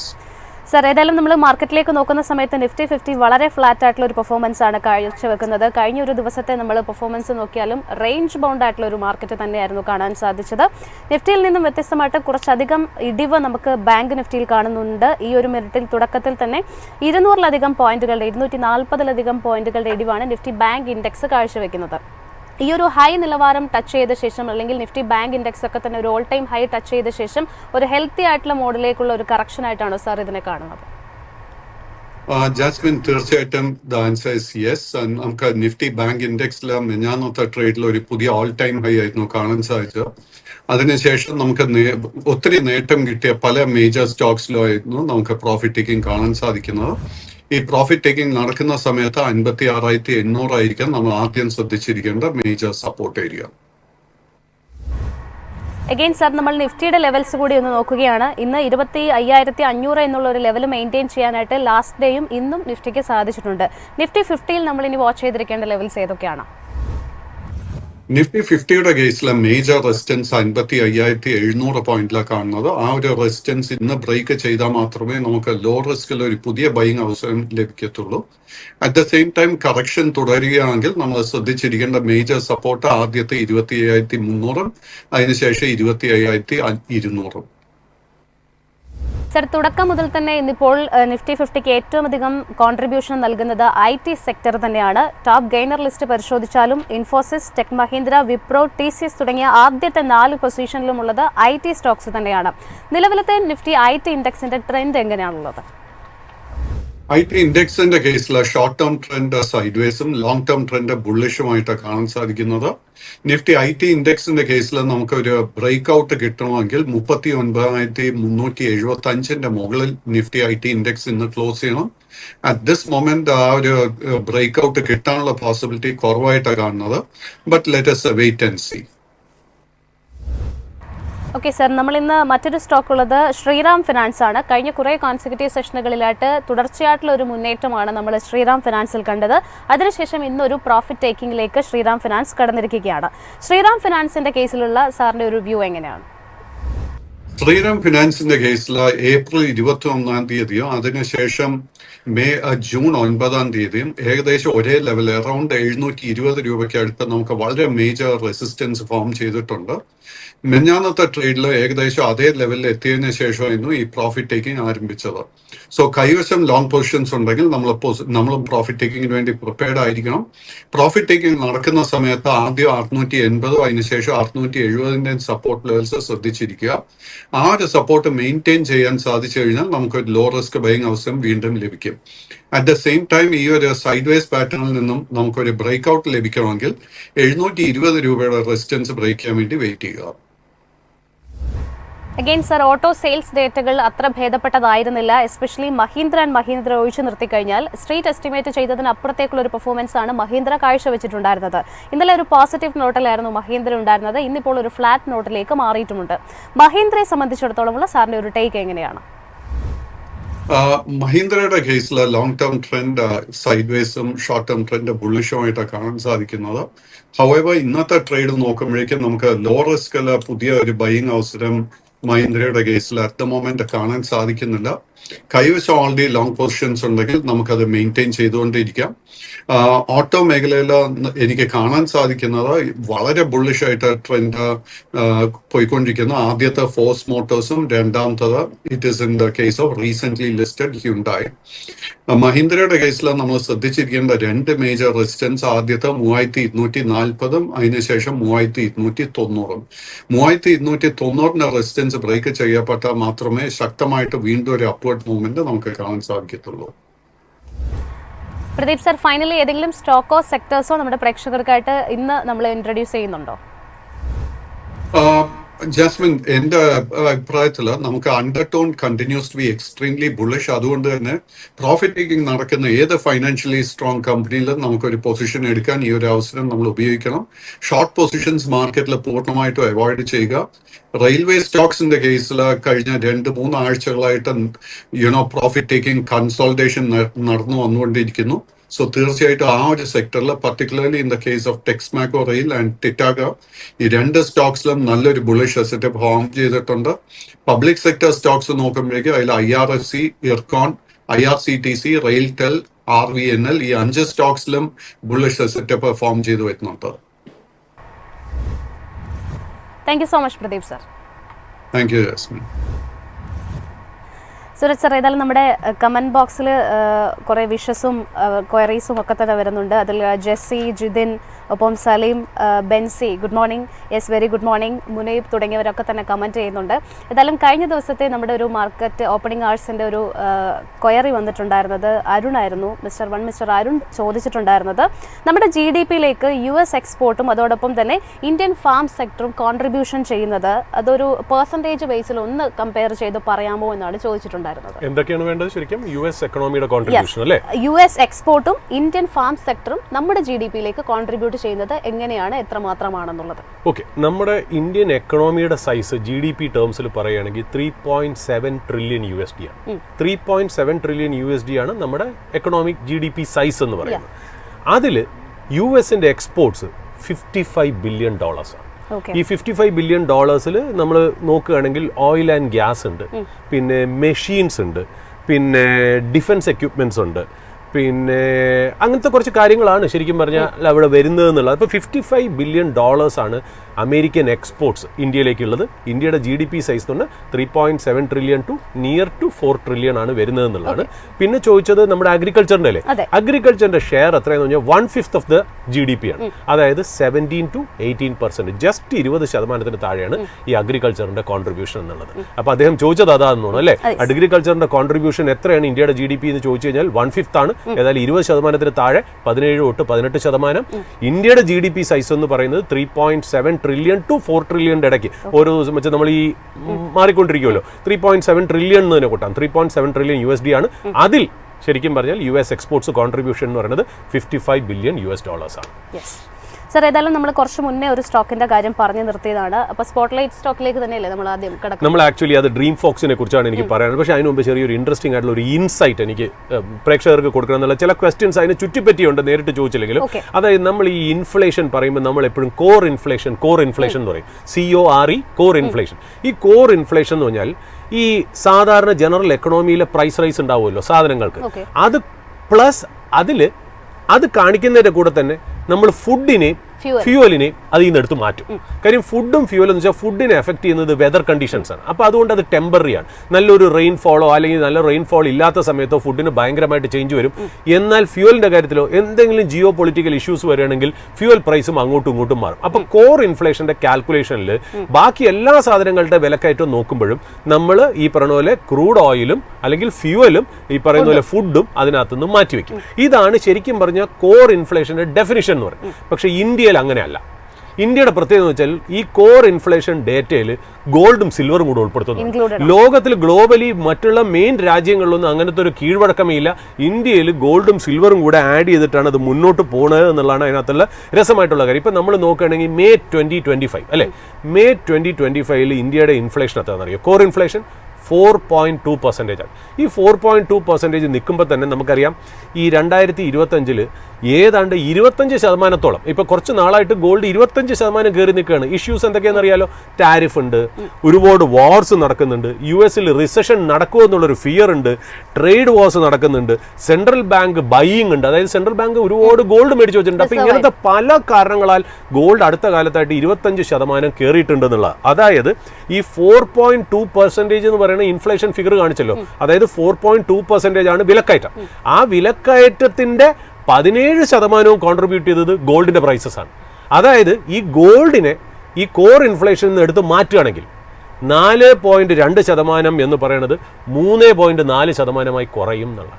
അപ്പം ശരിക്കും പറഞ്ഞാൽ നമ്മുടെ ഇൻഫ്ലേഷൻ നമ്മൾ റിപ്പോർട്ടഡ് ഫിഗേഴ്സിനെക്കാട്ടിലും കുറവാണെന്നുള്ളതാണ് അതിനകത്ത് രസകരമായിട്ടുള്ള ഒരു കാര്യം എന്നുള്ളത്. അപ്പോൾ അതൊന്ന് പറഞ്ഞു വയ്ക്കണമെന്നുണ്ടായിരുന്നു. ഞാൻ പിന്നെ ഒരു സ്റ്റോക്ക് ഇൻ ന്യൂസിൽ നമ്മൾ വേദാന്തയൊക്കെ പറഞ്ഞല്ലോ, വേദാന്ത ഏഷ്യൻ പെയിൻസും പറഞ്ഞതിൻ്റെ കൂടെ ഡ്രീം ഫോക്സ് എന്ന് പറഞ്ഞ ഒരു കമ്പനി, ഡ്രീം ഫോക്സ് FOLKS. ഈ ഡ്രീം ഫോക്സിൻ്റെ കമ്പനിയുടെ പ്രത്യേകത എന്നറിയോ? ഇത് ശരിക്കും ഞാൻ ഒരു സ്പോട്ട്ലൈറ്റ് സ്റ്റോക്ക് ആയിട്ട് ഉൾപ്പെടുത്തണം എന്ന് വിചാരിച്ചാൽ അതിൻ്റെ പോസിറ്റിവിറ്റി കൊണ്ടോ നെഗറ്റിവിറ്റി കൊണ്ടോ അല്ല, ഇൻട്രസ്റ്റിംഗ് ബിസിനസ് മോഡലാണ്. അതായത് നമുക്കറിയാലോ, നമ്മുടെ കയ്യിലൊക്കെ ക്രെഡിറ്റ് കാർഡ് ഉണ്ട് അല്ലേ? ഇപ്പോൾ ക്രെഡിറ്റ് കാർഡിനും ഡെബിറ്റ് കാർഡിനും ബാങ്ക് അവരുടെ കസ്റ്റമേഴ്സിന് ഒരു ഓഫർ തരുന്നുണ്ട്, ഒരു പ്രിവിലേജ്. ഏതാ? നിങ്ങൾ നല്ലൊരു കസ്റ്റമർ ആണെന്നുണ്ടെങ്കിൽ നിങ്ങൾക്ക് ട്രാവൽ ചെയ്ത് എയർപോർട്ടിൽ പോകുമ്പോൾ ലോഞ്ച് ആക്സസ് ഉണ്ട്. ആ ലോഞ്ച് കയറിയിട്ട് നിങ്ങൾക്ക് റെസ്റ്റ് ചെയ്യാം, ഫ്രീ ആയിട്ട് ഫുഡ് കഴിക്കാം. ഒന്നാമത് എയർപോർട്ടിനകത്ത് ഫുഡിൻ്റെ വില ഭയങ്കര ഹൈ ആണ്. അപ്പോൾ ഈ ഒരു ഫെസിലിറ്റീസ് എല്ലാവരും യൂസ് ചെയ്യുന്നുണ്ട്. അപ്പം നമ്മൾ നോക്കുകയാണെങ്കിൽ ചിലപ്പോൾ ഒരു ക്വാർട്ടറിൽ 2 വിസിറ്റ് വരെ ഫ്രീ ആണ്, 2ന് ശേഷം നമ്മളെ ചാർജ് ചെയ്യും എന്നൊക്കെയുള്ള രീതിയിലാണല്ലോ ഫെസിലിറ്റീസ് വരുന്നത്. അപ്പോൾ ശരിക്കും പറഞ്ഞാൽ ലോഞ്ച് ഓണേഴ്സും കാർഡ് കൊടുക്കുന്നില്ലേ, കാർഡ് കൊടുക്കുന്ന ബാങ്ക്സും, ഇപ്പോൾ ICICI എല്ലാ ബാങ്ക്സും കാർഡ് കൊടുക്കുന്നുണ്ട്, ICICI, ആക്സിസ്, HDFC കൊടുക്കുന്നത്. ഇവരും തമ്മിലുള്ള കണക്ഷൻ ചെയ്യുന്ന കമ്പനിയാണ് ഡ്രീം ഫോക്സ്. ഈ ഡ്രീം ഫോക്സിന്റെ ഒരു IT സോഫ്റ്റ്വെയർ ഉണ്ട്. അവരെന്താ ചെയ്യുന്നത് വെച്ചാൽ ബാങ്കിന്റെ സോഫ്റ്റ്വെയറിൽ നിന്നും ഈ ലോഞ്ച് പ്രൊവൈഡേഴ്സ് ഉണ്ടല്ലോ അവരുടെ സോഫ്റ്റ്വെയറും തമ്മിൽ ഇന്റഗ്രേറ്റ് ചെയ്യാന്നുള്ള. അതായത് ഡ്രീം ഫോക്സ് ചെയ്യുന്ന ഒരു കാര്യം പറയാം. നമ്മളിപ്പോൾ ഒരു ലൗഞ്ചിൽ ചെയ്യുന്നു നോക്കിയാൽ ആ ലൗഞ്ച് റൺ ചെയ്യുന്നത് അഡാനി തന്നെയാണെന്ന് വിചാരിക്കാം, അല്ലെങ്കിൽ വേറെ ഏതെങ്കിലും പ്രൈവറ്റ് കമ്പനിയാണെന്ന് വിചാരിക്കാം. ഒരു എയർപോർട്ടിൽ ലൗഞ്ച് റൺ ചെയ്യണം. നമുക്കിപ്പോൾ ആലോചിക്കാം, കൊച്ചിൻ എയർപോർട്ടിൽ സിയാൽ തന്നെയാണ് നടത്തണമെന്ന് വിചാരിക്കാം. നമ്മൾ ഒരു എക്സാമ്പിൾ പറഞ്ഞു കേട്ടോ, സിയാലാണ് നടത്തണമെന്ന് എനിക്കറിയില്ല. നമ്മൾ സിയാലാണ് നടത്തണമെങ്കിൽ നമ്മൾ നേരെ അവിടെ ചെല്ലുന്നു. നമ്മൾ അവിടെ ചെന്ന് കൗണ്ടറിൽ നമ്മൾ ഈ കാർഡ് കൊടുക്കുന്നു. കാർഡ് കൊടുക്കുമ്പോൾ ആ കൗണ്ടറിൽ ഇരിക്കുന്ന ആൾ ഈ കാർഡ് എടുത്തിട്ട് അവരുടെ സിസ്റ്റത്തിൽ ഒരു സോഫ്റ്റ്വെയറിൽ ചെക്ക് ചെയ്യുന്നു. ആ ചെക്ക് ചെയ്യുന്ന വാലിഡേഷൻ ഒക്കെ ചെയ്യുന്നതാണ് ഈ ഡ്രീം ഫോക്സ്. അതായത് നമ്മൾ ഈ ക്വാർട്ടറിൽ നമ്മൾ ഇതിനു മുമ്പേ ഉപയോഗിച്ചിട്ടുണ്ടോ, ഇല്ല എന്നുണ്ടെങ്കിൽ എത്ര പ്രാവശ്യം നമുക്ക് ഉപയോഗിക്കാം, നമുക്ക് ഈ വ്യക്തിയെ പെർമിറ്റ് ചെയ്യാൻ പറ്റുമോ എന്നുള്ളതൊക്കെ ചെയ്യുന്ന വാലിഡേഷൻ ചെയ്യുന്നതാണ് ഈ ഡ്രീം ഫോക്സ് എന്ന് പറയുന്നത്. ഈ ഡ്രീം ഫോക്സിന് പൊതുവേ ഉണ്ടല്ലോ, ശരിക്കും പറഞ്ഞാൽ ഒരുപാട് സർവീസ് പ്രൊവൈഡേഴ്സ് ആയിട്ട്, അതായത് ക്രെഡിറ്റ് കാർഡ് നെറ്റ്വർക്ക്സ് ആയിട്ട് ടൈ ഉണ്ട്. ക്രെഡിറ്റ് കാർഡ് നെറ്റ്വർക്ക് എന്ന് പറയുമ്പോൾ ആരൊക്കെയാ? വിസ, ആമെക്സ്, മാസ്റ്റർ കാർഡ്, റൂപേ, പിന്നെ ഡൈനേഴ്സ് ക്ലബ്, ഇവരൊക്കെ ആയിട്ട് ഈ നെറ്റ്വർക്കുകളായിട്ടും ബന്ധമുണ്ട്. രണ്ടാമത് കാർഡ് പ്രൊവൈഡേഴ്സ് ആരാ? ബാങ്ക്സ്. നമ്മൾ നോക്കുകയാണെങ്കിൽ ആക്സിസ് ബാങ്ക്, HDFC ബാങ്ക്, പിന്നെ SBI, RBL, IDFC, yes bank, ICICI, Kotak, bank of Baroda, Bandhan bank, ഇതൊക്കെ ഇവരുടെ മെയിൻ കസ്റ്റമേഴ്സ് ആണെന്നുള്ള. ഓക്കെ, അപ്പൊ ഇതിനകത്ത് ഇത് കൂടാതെ തന്നെ ഇവർക്ക് കോർപ്പറേറ്റ്സ് ആയിട്ട് ബന്ധമുണ്ട്. അതായത് Amazon, make my trip, air Asia, Akasa air. കാര്യം വെച്ചാൽ ചില ഈ ആമസോണൊക്കെ ചിലപ്പോൾ ഇതേപോലെ ഒരു പ്രിവിലേജ് കാർഡ് കൊടുക്കും. അതായത് നമുക്ക് കൺസ്യൂമേഴ്സിന് ഇതേപോലെ എയർപോർട്ട് ലോഞ്ച് ആക്സസും മറ്റുള്ള എയർപോർട്ട് സർവീസസും യൂസ് ചെയ്യാനായിട്ട്. അപ്പോൾ ഇങ്ങനെയൊക്കെയുള്ള ബന്ധം ഡ്രീം ഫോക്സ് ആയിട്ട് മുന്നോട്ട് പോകുന്നുണ്ട്. അപ്പോൾ ഈ കമ്പനിയുടെ ചെയർപേഴ്സൺ ആൻഡ് MD എന്ന് പറയുന്നത് മാത്രമല്ല, അവർ ഇതിൻ്റെ ഫൗണ്ടറും കൂടെയാണ് ഒരു ലേഡി, ലിബ്രത എന്നാണ് പേര്, ലിബ്രത പീറ്റർ കല്ലാട്ട് എന്നാണ്. എനിക്ക് വ്യക്തിപരമായിട്ട് അറിയാം, ഞാൻ പരിചയപ്പെട്ടിട്ടുണ്ട്. അപ്പോൾ ഇതിന്റെ ബിസിനസ് മോഡൽ ഭയങ്കര ഇൻട്രസ്റ്റിംഗ് ആയിട്ടുള്ള ഒരു കമ്പനിയായിരുന്നു. ഇവർ ജൂൺ 20 ഉണ്ടല്ലോ പല മീഡിയാസ് ആയിട്ട് ഇവർ ഇന്ററാക്ട് ചെയ്തപ്പോൾ അവർ പറഞ്ഞു വെച്ചാൽ ഞങ്ങൾ എല്ലാ ബാങ്കും സർവീസ് പ്രൊവൈഡേഴ്സും ആയിട്ടുള്ള നമ്മുടെ ഡീല് നമ്മൾ റിന്യൂ ചെയ്ത് മുന്നോട്ട് പോവുകയാണ്, ഞങ്ങൾ ഗൈഡൻസ് അതേപോലെ വയ്ക്കുകയാണ്, ഇൻട്രസ്റ്റിംഗ് ആണ് നമ്മുടെ ബിസിനസ്, മുന്നോട്ട് നല്ല ഗ്രോത്ത് ആണെന്നൊക്കെ ഗൈഡൻസ് കൊടുത്തതിന് ശേഷം ജൂലൈ 1 വന്ന ഒരു ന്യൂസ് എന്താണെന്നറിയോ? അതായത് ICICI ബാങ്കും ആക്സിസ് ബാങ്കിന്റെ സ്പെഷ്യൽ പ്രോഗ്രാംസ് കുറെ എണ്ണം ഇവർ വഴി ചെയ്യുന്നുണ്ടായിരുന്നു. അതിപ്പോ സ്റ്റോപ്പ് ചെയ്തു എന്നുള്ള. അത് സ്റ്റോപ്പ് ചെയ്യുന്നുള്ള അതിന്റെ അർത്ഥം ഗൈഡൻസ് ഒന്നും ശരിയില്ല എന്നുള്ള. ഒരു മാസം മുമ്പേ വന്ന് പോസിറ്റീവ് ഗൈഡൻസ് പറഞ്ഞിട്ടാണ് ഇപ്പൊ പറയണമെന്നുള്ള. ഓരോ മാനേജ്മെന്റ് ചെയ്തു വെക്കുന്നൊന്ന് ആലോചിച്ച് നോക്കും. അപ്പൊ ഇതിന്റെ രസം എന്തെന്നറിയോ? ഇത് ഓവറോൾ നെഗറ്റീവ് ആയിരിക്കും ഈ കമ്പനിക്ക് എന്നുള്ളതിന് യാതൊരു സംശയമില്ലല്ലോ. ഏതാണ്ട് അതിനകത്ത് രസം എന്ന് വെച്ചാൽ ഈ കമ്പനിയുടെ ഹൈ ഉണ്ടല്ലോ 780 rupees വരെ പോയ കമ്പനിയാണ്. ഇന്ന് മാർക്കറ്റ് തുറന്നതിന് മുമ്പേ 237 ആയിരുന്നു. ഇപ്പൊ മാർക്കറ്റ് തുടങ്ങിയതിനു ശേഷം എന്താണെന്ന് എനിക്കൊരു പിടിയില്ല. 4% കൂടുതൽ ഇടിവാണ്. അപ്പൊ ഇതാണ് ഡ്രീം ഫോക്സിനെ കുറിച്ച് എനിക്ക് പറയാനുണ്ടായിരുന്ന ഒരു കാര്യം എന്നുള്ളതാണ്. അപ്പൊ ഇതായിരുന്നു മറ്റേ എന്താ പറയാ പറയുക സ്റ്റോക്ക് ഇൻ ന്യൂസിൻ്റെ കൂടെ എനിക്ക് അവതരിപ്പിക്കേണ്ട ഒരു കാര്യം. പിന്നെ നമുക്ക് coming back to our point, നമ്മുടെ last but not the least again നമ്മൾ പറയുകയാണെങ്കിൽ സ്പോട്ട്ലൈറ്റ് സ്റ്റോക്കാണ്. ഈ സ്പോട്ട്ലൈറ്റ് സ്റ്റോക്കിൽ ഞാൻ അവതരിപ്പിക്കാൻ പോകുന്ന സ്റ്റോക്കിൻ്റെ പേര് ജ്യോതി CNC ഓട്ടോമേഷൻ. ഈ ജ്യോതി CNC ഓട്ടോമേഷൻ ലിമിറ്റഡ് എനിക്ക് ഭയങ്കര ഇൻട്രസ്റ്റിംഗ് ആയിട്ടുള്ള ബിസിനസ് അല്ല, ജ്യോതി CNC അല്ല, ഇൻട്രസ്റ്റിംഗ് ആയിട്ടുള്ള ഇൻഡസ്ട്രിയും സബ്ജക്റ്റും ആണെന്നുള്ളത്. അതായത് നമ്മളെന്ന് വെച്ചാൽ നമ്മളിപ്പോൾ അറിയാമല്ലോ, ഇന്ത്യ നല്ലൊരു മാനുഫാക്ചറിങ് ഹബ്ബായിട്ട് മാറാനാണ് നമ്മുടെ ഇന്ത്യൻ ഗവൺമെന്റ് ശ്രമിക്കുന്നത്. അല്ലെങ്കിൽ ഇന്ത്യയുടെ എക്കണോമിക് പോളിസി എന്താ, നമ്മളൊരു സർവീസ് ഓറിയന്റഡ് എക്കണോമിയാണ്. ആ സർവീസാണ് നമ്മുടെ GDPക്ക് ഏറ്റവും കൂടുതൽ കോൺട്രിബ്യൂട്ട് ചെയ്യണേ. അഗ്രികൾച്ചറിന്റെ കോൺട്രിബ്യൂഷൻ 70 to 80%. നമ്മൾ നേരത്തെ അരുണങ്ങാണ്ട ചോദിച്ച ചോദ്യത്തിന് നമ്മൾ ഉത്തരം പറഞ്ഞു. എന്നാൽ ഈ എക്സ്പോർട്സും മാനുഫാക്ചറിങ് നന്നായിട്ട് ഇൻക്രീസ് ചെയ്യണം. അതിന് വേണ്ടിയിട്ടാണല്ലോ നമ്മൾ make in India, Atmanirbhar Bharat എന്ന് പറയുന്ന ഒരു പ്രോഗ്രാം വന്നിട്ട് ഇന്ത്യൻ കമ്പനീസിനെ എൻകറേജ് ചെയ്യാൻ, മാനുഫാക്ചറിങ് എൻകറേജ് ചെയ്യാൻ ശ്രമിച്ചത്. രണ്ടാമത് production linked incentive scheme. Production linked incentive scheme എന്ന് പറഞ്ഞാൽ പുതിയതായിട്ട് വരുന്ന സെക്ടേഴ്സിലേക്ക് ഇലക്ട്രിക് വെഹിക്കിൾസ് അല്ലെങ്കിൽ ഇലക്ട്രോണിക് മാനുഫാക്ചറിങ്, ഇതിനൊക്കെ നമ്മൾ ഒരുപാട് ഇൻവെസ്റ്റ്മെന്റ്സ് ഇക്കാലത്ത് ചെയ്യുമ്പോൾ ലാൻഡിനും ലേബറിനും ബാക്കിയുള്ള ഓപ്പറേറ്റിംഗ് കോസ്റ്റും ഒക്കെ ഒരുപാട് കാശ് ചിലവാക്കണം. അപ്പോൾ നമുക്ക് പ്രോഫിറ്റ് പെട്ടെന്ന് ഉണ്ടാക്കാൻ പറ്റില്ല. അപ്പോൾ ഒരുപാട് ടാക്സ് ബ്രേക്സും ഇൻസെന്റീവ്സും കൊടുക്കുന്ന ഒരു സ്കീമാണ് ഈ പ്രൊഡക്ഷൻ ലിങ്ക്ഡ് ഇൻസെന്റീവ് സ്കീം. അതെന്താ ചെയ്യുന്നത്? They are encouraging people to get into new manufacturing, new age മാനുഫാക്ചറിംഗിലേക്ക് വരാനാണ് PLI സ്കീം വന്നത്. പിന്നെ മൂന്നാമതായിട്ട് നമുക്കൊരു ടെയിൽ വിൻഡ് എന്നത് China +1 സ്ട്രാറ്റജി അല്ലേ. ഗ്ലോബൽ കമ്പനീസ് ഒക്കെ ചൈനയെ ഒരുപാട് ഡിപ്പെൻഡ് ചെയ്യുന്നു. എന്നാൽ ചൈന ഡിപ്പെൻഡബിളും ട്രസ്റ്റഡ് പാർട്ട്ണറും മാത്രമല്ല, ചൈന ഒരു പ്രെഡേറ്ററി ടാരിഫ് കൺട്രിയും കൂടെയാണ് എന്നുള്ളത് കാരണം തന്നെ ഈ ഗ്ലോബൽ കോർപ്പറേറ്റ്സിന് അവരെ സപ്ലൈ ചെയ്യുന്ന ഒന്ന് ഡീറിസ്ക് ചെയ്യണം. അതിന് വേണ്ടിയിട്ട് ഇന്ത്യ, ഇപ്പൊ ആപ്പിൾ അമേരിക്കയിലുള്ള എല്ലാ ഫോൺസും ഇന്ത്യയിലാണെന്ന് പറഞ്ഞല്ലോ, അതേപോലെ പല കോർപ്പറേറ്റ്സും ഡീറിസ്ക് ചെയ്യാനായിട്ട് ഉദ്ദേശിക്കുന്നു എന്നുള്ള. അപ്പൊ ഈ കാരണത്താൽ തന്നെ ഇന്ത്യയുടെ മാനുഫാക്ചറിംഗ് ഗ്രോത്ത് നന്നായിട്ട് വരുമെന്നാണ് നമ്മൾ പ്രതീക്ഷിക്കുന്നത്. ഇന്നത്തെ ഫിഗേഴ്സ് നമ്മൾ പറയുമെങ്കിലും മാനുഫാക്ചറിംഗ് ഇൻഡെക്സ് നന്നായിട്ട് പെർഫോം ചെയ്തു. PMI ഇൻഡെക്സിനെ കുറിച്ചൊക്കെ നമ്മൾ പറഞ്ഞിരുന്നല്ലോ. അപ്പോൾ നമ്മൾ പറഞ്ഞ പോലെ ഈ ഓൾഡ് ടൈപ്പ് ഉള്ള മാനുഫാക്ചറിംഗ് പ്രോസസ് ഒക്കെ ഇപ്പോഴും ഉണ്ട്. അതായത് ഓട്ടോമൊബൈല്, സ്റ്റീല്, സിമെന്റ്, അയൺ അല്ലെങ്കിൽ കോപ്പർ അല്ലെങ്കിൽ അലൂമിനിയം, ഇങ്ങനത്തെ സെക്ടർ, ഫോർജിങ് ഇൻഡസ്ട്രി, ഇങ്ങനത്തെ സെക്ടറൊക്കെ അതേപോലെ നിലനിൽക്കുമ്പോൾ തന്നെ പുതിയതായിട്ടുള്ള കുറേ സൺറൈസ് സെക്ടേഴ്സ് വന്നിട്ടുണ്ട്. നമുക്കറിയാലോ, സോളാർ മോഡ്യൂൾ പാനൽസ് ഉണ്ടാക്കുക, ഇലക്ട്രിക് വെഹിക്കിൾസ് ഉണ്ടാക്കുക, aviation, aerospace, defence, railways, drones, electronic manufacturing, ഇങ്ങനത്തെ പുതിയ ഇൻഡസ്ട്രീസ് ഒക്കെ നന്നായിട്ട് വരുന്നുണ്ട്. ഓക്കെ, അപ്പോൾ ഇതിന് if manufacturing has to grow, നമുക്ക് മെഷീൻസിനും ടൂൾസും ഭയങ്കരമായിട്ട് വരണം അല്ലേ. അതായത് ഇത് ഉണ്ടാക്കാൻ മെഷീൻസും വേണം, ഇത് ഉണ്ടാക്കാൻ ഒരു ടൂൾ എന്ന് പറഞ്ഞാൽ നമ്മൾ സിമ്പിൾ ആയിട്ട് ഈ സ്ക്രൂ ഡ്രൈവർ എന്നൊക്കെ ആലോചിച്ചാൽ മതി. സ്ക്രൂ ഡ്രൈവർ, സ്പാനർ എന്നൊക്കെ പറയുന്ന സാധനങ്ങൾ തന്നെ ടൂൾസ് ആണ്. അപ്പോൾ ആ ഇൻഡസ്ട്രിയെ നമ്മൾ പറയുന്നത് മെഷീൻ ടൂൾ ഇൻഡസ്ട്രി എന്നാണ്. Machine tool industry. അപ്പോൾ മാനുഫാക്ചറിങ് ഗ്രോ ചെയ്യുന്നെങ്കിൽ മെഷീൻ ടൂൾ ഇൻഡസ്ട്രി നന്നായിട്ട് ഗ്രോ ചെയ്യണം എന്നുള്ളത് നമുക്ക് ഇറ്റ് ഈസ് ഗിവൺ എന്നുള്ള.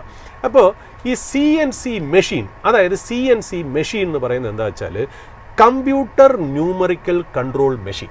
കമ്പ്യൂട്ടർ ന്യൂമറിക്കൽ കൺട്രോൾ മെഷീൻ എന്ന് പറഞ്ഞാൽ ഒരു മെഷീനാണെന്ന് വിചാരിക്കുക. നമ്മൾ അതിനകത്തൊരു ഡിസൈൻ കമ്പ്യൂട്ടർ ആയിട്ട്, കമ്പ്യൂട്ടറിൽ നമ്മൾ ഒരെണ്ണം ഒരു ഡിസൈൻ നമ്മൾ ആ മെഷീനകത്ത് ഡിസൈൻ ചെയ്ത് വെക്കുന്നു. എന്നിട്ട് നമ്മൾ എന്ത് ചെയ്യുന്നു? നമ്മൾ എന്തെങ്കിലും സാധനം നമ്മൾ അതിനകത്ത് ഇൻപുട്ടായിട്ട് കൊടുത്തു കഴിഞ്ഞാൽ അത് വേണ്ട രീതിയിൽ കട്ട് ചെയ്ത് ഡ്രില്ല് ചെയ്ത് ആ കമ്പ്യൂട്ടർ ഡിസൈനനുസരിച്ച് ഡ്രില്ല് ചെയ്ത് പുറത്തു കൊണ്ടുവരുന്ന ആ മെഷീനെയാണ് CNC മെഷീൻ എന്ന് നമ്മൾ ഏറ്റവും ലോവർ ലെവലിൽ ഇതിനെ എക്സ്പ്ലെയിൻ ചെയ്യാൻ പറ്റുക എന്നുള്ളത്. ഓക്കെ, അപ്പോൾ ശരിക്കും പറഞ്ഞാൽ ഈ CNC മെഷീൻ കൊണ്ടുള്ളൊരു ഗുണമെന്നറിയോ? ഈ CNC മെഷീൻസ് ഉപയോഗിച്ചാണ് ഹൈ പ്രെസിഷൻ കമ്പോണൻസ് ഉണ്ടാക്കുന്നത്. അപ്പോൾ അത് ഇലക്ട്രോണിക് മാനുഫാക്ചറിങ്ങിൽ ഹൈ പ്രെസിഷൻ കമ്പോണൻസ് വേണം, ഏവിയേഷനിൽ വേണം, എയറോസ്പേസിൽ വേണം, ഇലക്ട്രിക് വെഹിക്കിൾസ് വേണം, മെഡിക്കൽ എക്യുപ്മെന്റ്സിലൊക്കെ ഈ CNC മെഷീൻസ് ആവശ്യമുണ്ട്. അറിയാലോ, CNC മെഷീൻസ് പറയുമ്പോൾ നമുക്ക് ഈ പ്രെസിഷൻ ബേസ്ഡ് ആയിട്ടുള്ള മാനുഫാക്ചറിങ്ങിൽ നമ്മളൊരു ഡിസൈൻ, കമ്പ്യൂട്ടർ ഡിസൈൻ നമ്മൾ അതിനകത്ത് ഡിസൈൻ ചെയ്ത് വച്ചിട്ട് അതിനെ ബേസ് ചെയ്ത് കട്ട് ചെയ്ത് ഡ്രില്ല് ചെയ്ത് ഒരു പ്രോഡക്റ്റ് ഉണ്ടാക്കുന്നതിനാണ് നമ്മൾ ഈ CNC മെഷീൻസ് യൂസ് ചെയ്യുന്നത്.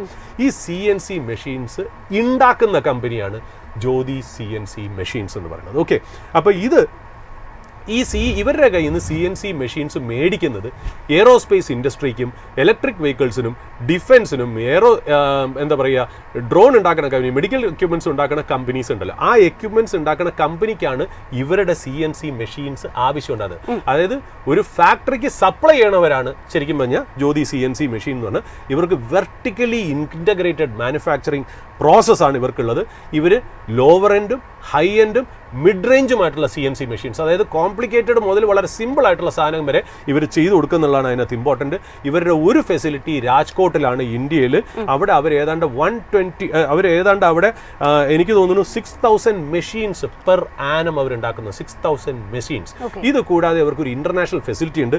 ഇന്റർനാഷണൽ ഫെസിലിറ്റി എന്ന് പറയുന്നത് വേറൊരു കമ്പനി കൂടാണ്, ഹ്യൂറോൺ എന്ന് പറയുന്ന കമ്പനി കൂടെയാണ്. അത് ഫ്രാൻസിലാണ്. അവിടെ ഏതാണ്ട് കൊല്ലം തോറും ഇവർ 121 മെഷീൻസ് അവർ ഉണ്ടാക്കുന്നുള്ള. ഈ ഹ്യൂറോൺ ഫ്രാൻസെ ഇവർ 2007 240 കോടി രൂപയ്ക്കാണ് അവർ മേടിക്കുന്നത് എന്നുള്ളത്. ഇത് മേടിച്ചോട് ഈ ഹ്യൂറോണിന് ഒരുപാട് എന്താ പറയുക ഈ നല്ല ഒരു കസ്റ്റമർ ബേസ് ഉണ്ടായിരുന്നു എന്നുള്ളതാണ്. അതായത് ഒരുപാട് എയറോസ്പേസും ഇലക്ട്രിക് വെഹിക്കിൾസ് ഉണ്ടാക്കുന്ന കമ്പനി, അതായത് ഇപ്പോൾ നമ്മൾ ചുരുക്കി പറയുകയാണെങ്കിൽ എയർബസ്, ബോയിങ് അല്ലെങ്കിൽ നാസ ഒക്കെ ആയിട്ട് ഒരു റിലേഷൻഷിപ്പ് ഉണ്ടായിരുന്നു. അപ്പോൾ ഈ ഹ്യൂറോൺ എന്ന് പറയുന്ന കമ്പനിയെ ജ്യോതി CNC ഓട്ടോമേഷൻ എടുത്തോടുകൂടി അങ്ങനത്തെ ക്ലയൻസിനെ ഓട്ടോമാറ്റിക്കലി ഇവർക്ക് കിട്ടി എന്നുള്ളതാണ് അതിനകത്ത് പ്രത്യേകത.